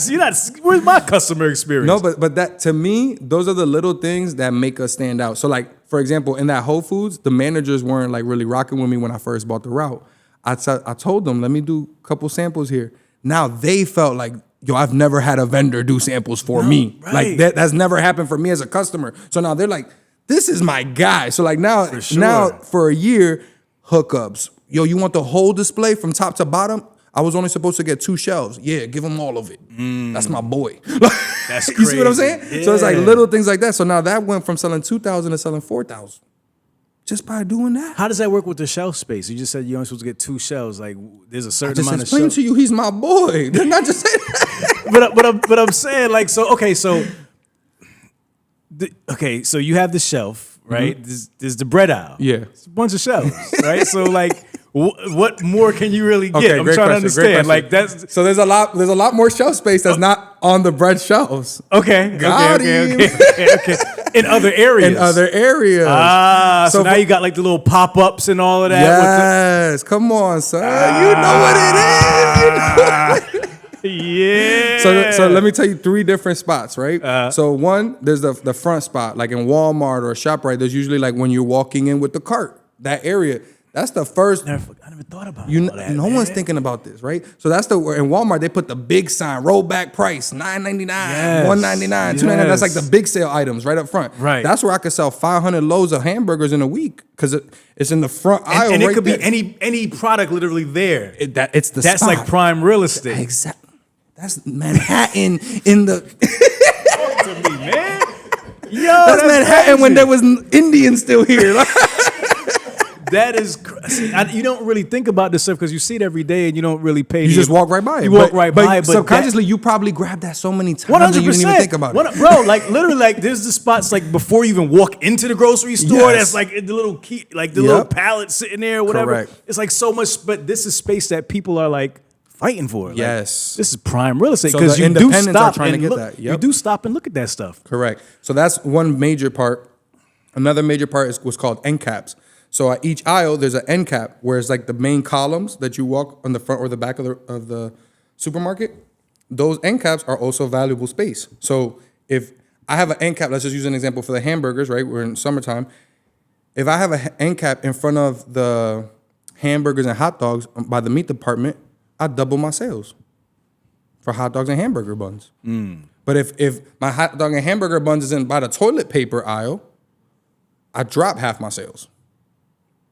You see what I'm saying? I got so you. you got to understand these dynamics on, again, the real estate within the supermarket, what's valuable and what's not, and how to negotiate. The manager might come up to me and say, Chris, I'm gonna give you the end cap. And he might say, okay, I'm gonna give you the last two in the bottom. And I say, but he has his store brand at the top two at the bottom, at the top of the end cap. I'm gonna tell him, John, you know you make an extra 50 cents per loaf off of my bread, right? Why don't you put me up top, brother? Oh, that makes sense, Chris. You're right. I put my joint at the bottom. It don't matter. Yeah. Boom.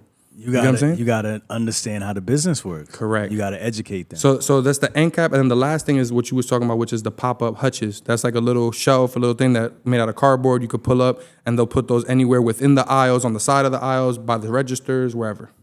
Wow, that's crazy, man. I feel like I've learned so much about bread today. I feel man. like somehow we've talked so much about bread since before this episode, and somehow you still got me to talk. I'm still learning. This is crazy. All right, so for those who don't know, like Chris is my guy. For those who do know, like we've done stuff together and collaborated and taught this stuff and all that. So I'm asking some questions that I kind of already know the answer to, but I'm still learning. I'm not even lying. Like I'm still like there's so much to this stuff, man, and it's really really dope. All right, so you should teach this stuff, man. Well, I mean, that's what I'm doing. Do you plan on teaching this stuff? What you got going on, man? Okay, great question. Talk to you. So, couple different things. This right here, this book is Routes to Riches, and this is like basically my memoir and my dad's journey, like me and my dad, what we were able to do. And this is kind of like going in from that first person perspective. Okay, Routes to Riches. Yep. Zoom in on that. Oh, here we go, quick. That might be too zoomed in. Too zoomed in. There we go. Good. All right, cool. Solid. So that's one book about the story and kind of going through the story through my lens of being my first job, my first driver license, all that stuff, right?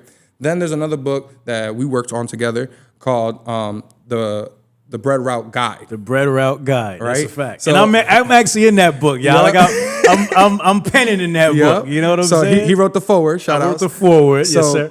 So in that book, and that's more of like the playbook, right, on how to actually do this from literally no license all the way to ownership. And that's like one of the things we talked about is going in today to your local Walmart at 6 in the morning, 7 in the morning, 8 in the morning, and go and talk to an independent driver and an independent owner and get to know somebody in your local territory. Whatever supermarket that is that you shop at, there's an independent guy for Bimbo, Flowers, Pepperidge in there right now delivering the product. You can go and talk to them. You can say, hey, I watched this podcast on Truck and Hustle. I want to learn about the game. They're going to do that. Yep. And then they could go in the game and they could literally get started. Say, hey, I'm trying to be a helper. I'm trying to cover your off days when you don't deliver. You use this type of language. Speak the language. They already know you in it, right? So this is the type of stuff that's in the Bread Routes playbook. And I'm trying to turn that into an entire university. So my goal is to essentially create the next generation of bread route owners and really become the bread guy as far as like letting people know about this space, because I've seen so many people flourish and grow in it, and I don't feel like enough people are actually given the operational side, like the good, the bad, the ugly, when trucks break down, when things are great and you make a lot of money, how do you reinvest to make more money, all these type of things. So that's really my goal, because I feel like what my dad has been doing on a personal level with all these employees, I want to start doing on a global level with mentees and with people in all over the world. Because I think that if people get ownership opportunities, they're going to be in the best position for when this AI stuff happens, when, God forbid, World War III happens, when whatever happens. If you have ownership and real life assets, real life territory contracts, real life trucks, real life employees, you are in a different position than the other people who do not have that. So they're saying that there's going to be a time right now with AI where there's going to be the permanent underclass and the permanent overclass, meaning the rich people are going to be rich forever and the poor people are going to be poor forever. And if you don't get into the opportunity in the next 18 to 36 months to get into that upper class so you can actually have ownership, then you might lose that opportunity forever. And I don't want my kids to ever lose that opportunity. So that's why I had to change my mindset on, let me add in the marketing, let me add in the AI, let me add in the tech to this old asset so we could update it for the age of AI. Instead of AI taking my job, I want to be the one using the AI to amplify my business. You know what I'm saying? Yeah, for sure. And you guys are an anomaly in this space, man. Doing what you guys do. I don't know many bread route owners at all, and I know damn near everyone. You know what I mean? I really do. I know. I have a big networking. I mean, to meet a young guy like yourself, doing this work, you have a lot of knowledge that inside of your head that's not very. And the thing with me is like the bread itself is boring now because I've been doing it for so long. Yeah. That this is the exciting part. You're jaded by it. Yeah, that's the word. Jaded. Facts. But like this is the exciting part. Like putting people on. Yeah. You know what I'm saying? Like and educating people and like seeing people like take action on the stuff. Like I got more hype coming back from Atlanta and seeing the kids that were the helpers be owners now. That really put a battery in my back. Right. You get what I'm saying? Because I'm like, damn, like he almost took it more serious than me. Yeah. Like, you know what I'm saying? Like I was over here doing this marketing stuff, but he really went and built $1 million business while I was doing this over there. Facts. Like I was traveling the world, it's lit, but he really got that for his kids now. You get what I'm saying? And that was the mindset difference of like, once you start seeing the reality, like convicts, people that went to jail for 10 years, come out, own a route, now own 3, 4, 5 routes. You get what I'm saying? And like went legit and do everything the right way. Like this is the type of stuff that like, if you lock in and you're willing to hustle, you're willing to get dirty, you're not afraid of, managers complaining, you're not afraid of a rainy day, you're not afraid of these things that are the things that make it hard, quote unquote, but you're willing to go through that with the grit, there's endless opportunity in this. And that motivates me more because it reminds me of YouTube and social media 10 years ago, 15 years ago, when nobody really, what's YouTube? Right. You get what I'm saying? Like now you're YouTube, bro. Right. Listen, I was literally laughing at, my daughter for wanting to be on YouTube and other kids for wanting to be streamers. I was like, this guy has no idea. He's going to be a zero in life. He wants to play video games and stream all day. And now look at Kai Cenat and Speed and all these guys. And I'm just like, God damn. And to me, I missed it. Yep. I think that the opportunity, there's going to be a lot of turbulence coming for whatever's going to happen in the next few years, as always.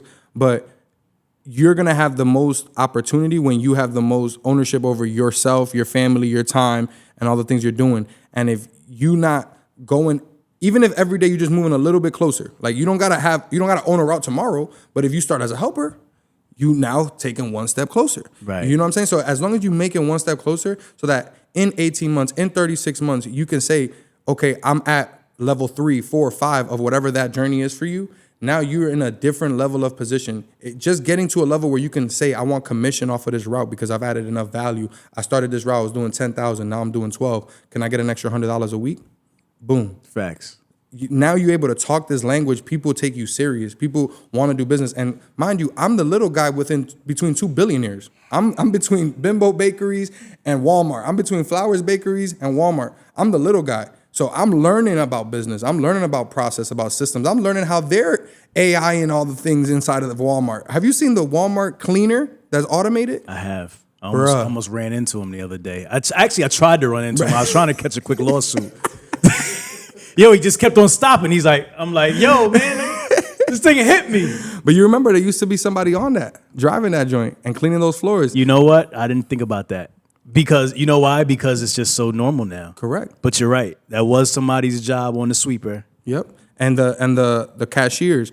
You go into some Walmarts, there's no people. It's just the automated cashiers. Or it may just be one person kind of manning the area and then this automatic cashiers. So I have because I come from this tech background and I'm seeing all of this stuff happening in the retail space. I never thought, it's kind of like, how things move slow and then really fast all at once. And I feel like with those automated checkouts, you didn't see that for a long time. It was slow. You saw one in the corner. They weren't really, nobody was using it. There wasn't even a line ever for that one. That was the one that was never lined up. You know what I'm saying? Now it's the opposite. That's the only one with the line. Yeah. Nobody wants to stand with the people no more. Yeah. So this is I'm seeing that and in such a outdated industry like retail, like supermarkets, on all that type of stuff.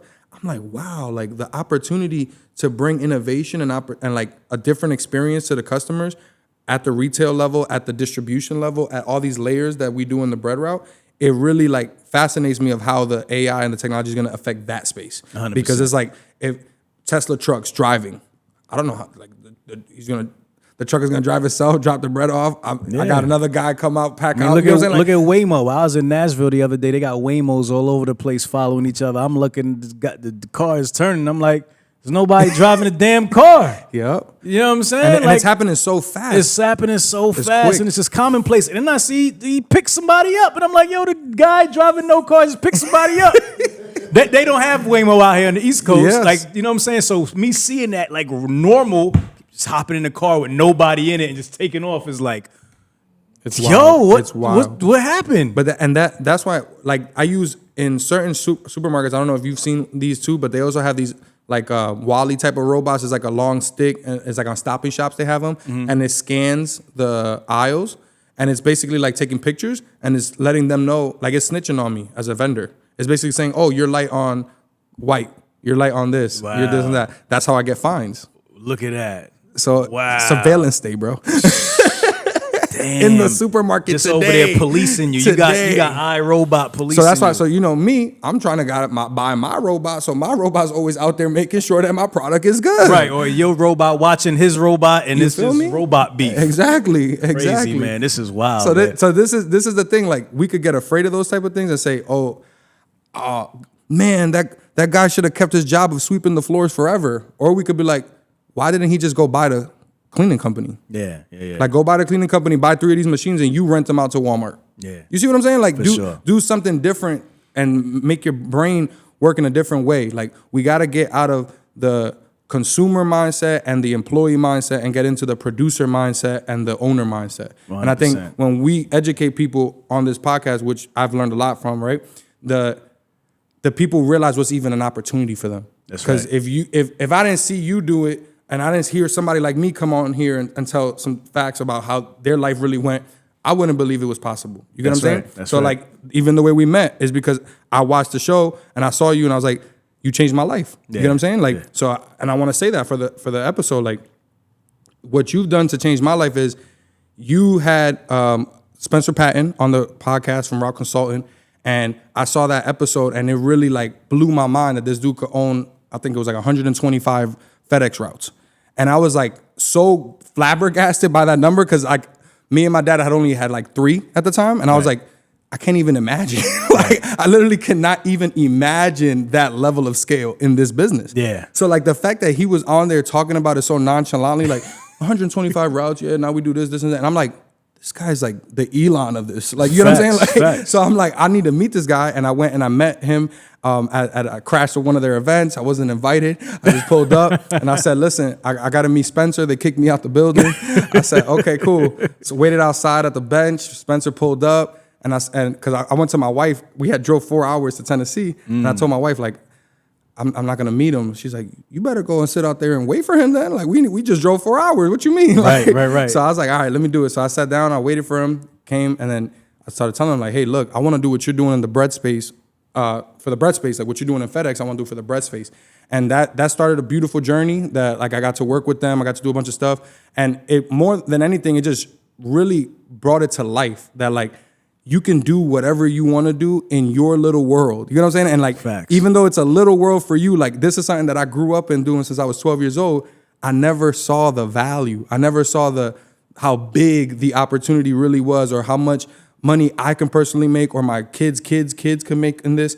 And now that my dad is literally passing it on to me, I actually literally feel the value. Like, you know what I'm saying? 100%. Like, and I feel like that's the thing that like now I'm excited. I'm about to have my first baby. Congratulations. So, thank you very much. Yes, So that's my pride now is like, I want to have that route. The next route I buy is going to be her name on the truck. That's what my dad did for me. You know what I'm saying? Like, okay. So it's like the first truck, it was CNR, Chris and Randy, me and my brother's name for the dope. business. You know what I'm saying? Dope. So it's like that type of stuff is like, there's nothing that could beat that feeling. Like, yo, that's your truck. Yeah. That's your name on it. That's your employee right there. Like that feeling is something that I want everybody out there to try to give their kids, give themselves, because it takes a different level of ownership to like, it's just like in the hood. Who takes care of the houses in the hood? The people that own them. Who don't take care of the hood? The people that don't own it. That's right. That's right. It's real You see what simple. I'm saying? So if you have ownership in that area, you're going to take care of it and love it like it's yours, because it is. And that's what I want all of our people to get into the mindset of, like, even when I was an employee, I could never be a good employee because I was always thinking like an owner. So like I'm when I was working at the restaurant, when he told me that, oh, I could make an extra 20, 30%, I thought he's gonna make an extra 50%. Right. That's the first thing I thought of. But I was like, but I'm gonna right. See what I'm saying? So I'm always reverse engineering from the owner's perspective, even when I'm in an employee role. And that's when you start taking ownership, that's when the owners start noticing you. Yeah. Because now they're like, oh, this guy thinks like an entrepreneur. This guy thinking like me. He's trying to really hustle. Yeah, I'll give you more tables. Yeah, I'll give you more space. Yeah, I'll do this. You know what I'm saying? Because they feel that you're on the same level and bandwidth of hustling and getting money. And I think that's the most important thing. Like, you want truck and hustle, you listening to this, you about hustling and making money. So get active. Don't be afraid of it, because there's going to be obstacles, but there's always going to be a great story at the end of that. And that's what I realized. All the things that I was afraid of, I was super afraid of going to meet Spencer. Like, you know what I'm saying? I was super afraid of going to meet you. Yeah. Like, you know what I'm saying? But all of those things, I didn't let my fear stop my ambition, stop my goals, stop my forward movement. If I could have met you, you're gonna be like, you're the worst guy I ever met. I want to talk to this guy. You know what I'm saying? And this would have never happened. Or we could have talked and did everything we've done, and now we got a great relationship. So all of those things is like, I just stay in the moment and stay focused on, like, you got to get to the next goal for you. Nobody else's goals matter. I was so stuck when I left the bread and I just focused on my marketing stuff. It's because I was so stuck in the ego of it. Like, that's my dad's business. That's not my business. That's like, oh, he wants me to do what he wants me to do. He don't want me to do what I want to do. Like, I was taking it in the wrong way. And then when I came back, I had to switch it up. Like, yo, my dad is getting older. This is not about him trying to enforce something on me. This is him giving me his life's work. Down. You get what I'm saying? Like, his legacy. So that really changed everything, because I was like, okay, and then my dad, like, looking older, getting older, that's so different. Like, as a gentleman, like, he's always been the OG big dog. Like, and it's like, now seeing him, like, this bread is getting heavy. You know what I'm saying? Like, right. I gotta get in there for my man. It's like, so that's the real joy of it, is like seeing that progression. And like, even one of the routes we bought this year, right? This guy was 80 years old delivering bread, bro. 80 years old. He's done it for 35 years, longer than I've been alive. And like, people were crying at his restaurants he's been delivering to for 20 years. He watched the girl go from a young, like, hostess at the restaurant to now the manager 20 years later. Wow. And she's crying like, I'm going to miss you, Billy. And I'm just like, damn, Bill, you really got fans. Wow. That's incredible, man. So it's like, this stuff is generational. You get what I'm saying? And like, he saw 2-3 different generations of restaurant owners come in and be his client. You get what I'm saying? Like, that type of stuff is like, you can't change that type of stuff. So it's like, those are the things that you can't get that from working at Facebook or working at Walmart corporate. You know what I'm saying? Like, those are acknowledgments that I thought I wanted at one point. I want to get the accolades. I want to get working with big influencers. I want to do other stuff. And then I realized those things come and go. Like, those things, I'm just a check mark away from getting cut off. You get what I'm saying? Like, versus like this, that guy's, even if that manager hates me, those 2-3%, they married to me. That's right. We got to do business. You got to figure it out. Yeah. You got to figure it out. That's my number one thing, is like, just go out there and figure it out, man, and make some money, have a good time with your family, and like, you know, look at the opportunities that nobody's looking at right now. A lot of times we get too stuck with the shiny object. I'm constantly practicing, be thankful for what I have and make that more plentiful, make that more. You know what I mean? So that's my whole thing. I love it. Well, shout to Spencer and Route Consulting team. They're great partners of Truck and Hustle. Shout out to your pops for, getting you started. You know what I'm saying? And big shout out to the home. Instilling in you what has built this crazy man today, this hustler. And check the link in the bio, man. Check the description. We got some things we're working on, so check that out. The book and some other projects that we got going on. Yeah, check it out if you're interested. I think they'll be definitely interested. Yep. Man, I think we're at the end, man. We've been rocking for 2 hours, bro. I want you to say something though. What do you want to say about you? What do you want to say about me, man? I want you to say how you got into the route game and what you talking about in our book collab. Oh yeah. So I mean, some of the people who watch Truck and Hustle, they know that I've been in the staffing business for quite some time. Driver staffing, CDL A and Class B drivers. So basically, when we kind of talked about this project, we talked about the driver side, right? And that's where I come from. Whether it's managing drivers for corporate or my own business that I ran.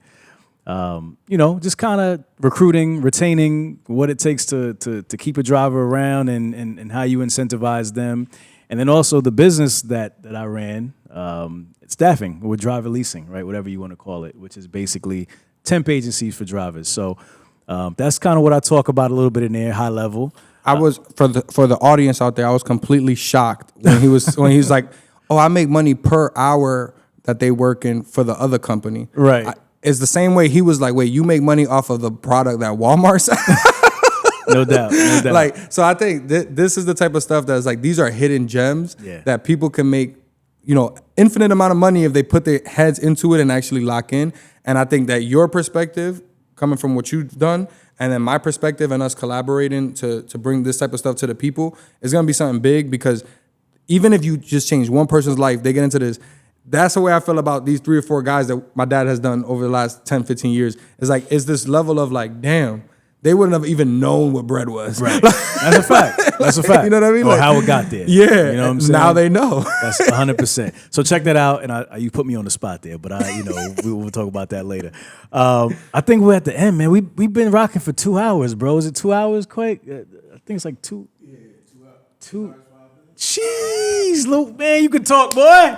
Damn. He said it was supposed to be a short one. But it felt I'm not going to lie, it felt like 20 minutes, man. When we get together, we could talk forever, man. But it was great having you here officially on the show. I appreciate it. And just, being able to share your story and talk about what you and your dad is building, a legacy that you're going to continue to pass down to the little one who's coming a little bit. Tell Charlotte I said hello also. But I appreciate you, bro. And, I appreciate you all that value that you've lent to the truck and hustle community thus far, because we've done some stuff outside of this prior. So those who know. But yeah, man, so I'm going to give you an opportunity to do a final thought, because I don't want to take that away from you, even though you've been dropping final thoughts all day. So try to keep this one short, because we're going to wrap, because I don't want to keep these people too long. But final thought, and let people know where they can connect with you and find you and learn more about you and Mateo in Motion and everything else we got going on. Yep. So my final thought is, Truck and Hustle is an amazing platform, and for you to find your lane, there's a lot of different shows, a lot of different episodes and experts that you've had on here.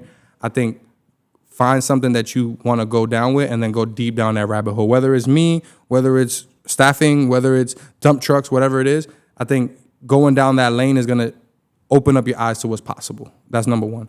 Number two, if you want to get in touch with me, if you want to work with me or anything like that, you can go to chrismateo.com, CHRISMATEO.com, or you can go to truckceos.com. Truckceos.com is where you're going to find the route playbook that we talked about, and stuff where me and you are collabing on. So that's pretty much to tap in with me. And I just want to thank you again for hosting me and being a great collaborator and friend for everything we've been talking through. And it's weird because I feel like everybody just got the experience of like the conversations we have behind the room all the time, you know, talking and stuff. And like, I told you this many times, but they don't know. It's so rare to find someone who cares about truck stuff. And I think that's the cool part about Truck and Hustle is like everybody who's listening, they're really geeks about trucking business stuff. Right. So it really makes it like, it's like people who like Pokemon cards, you know what I mean? That's like how many of them are in the world? Like, it's not that many. So it's like, it's dope that you have this platform that you created where people like me and the others out there can come in and like, oh, what homegirl from Ohio that's doing the cardboard with the box truck and the bread. I'm like, damn, that's genius. Like, you know what I'm saying? Like, those are the type of things. Yeah, those are the type of things that like you get these insights from the people being creative. And I just want to thank you for being a great host and hosting those people to bring them to our ears. You know what I mean? 100%. If you don't respect that, your whole perspective is whack. Hustle fam, you know what we do around this time. If you smell something burning, it's only a desire. Myself, Chris Mateo, Mateo's in Motion, the bread route king. Can we finally crown you, sir? Grow your bread route. Mr. Grow your bread route. Can we crown you as the bread route king? I'm changing the Instagram today if that's what you're saying. Yo, we out. What's up, y'all? It's Ramel from Truck and Hustle, and I am super excited to announce that we are finally launching our Truck and Hustle Entrepreneurs community.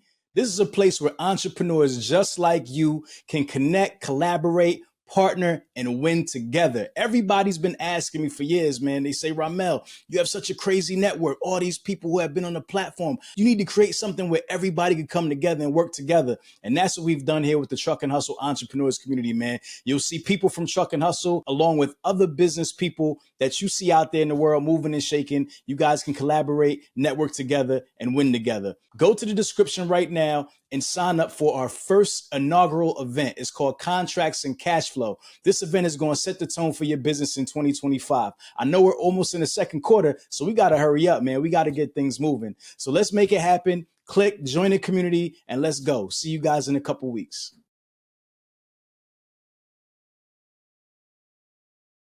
Y'all, listen, I'm happy to announce that we finally launched our YouTube memberships. Listen, if you want to support Truck and Hustle for all the hard work that we've been doing over the past 5 years, this is where you need to be.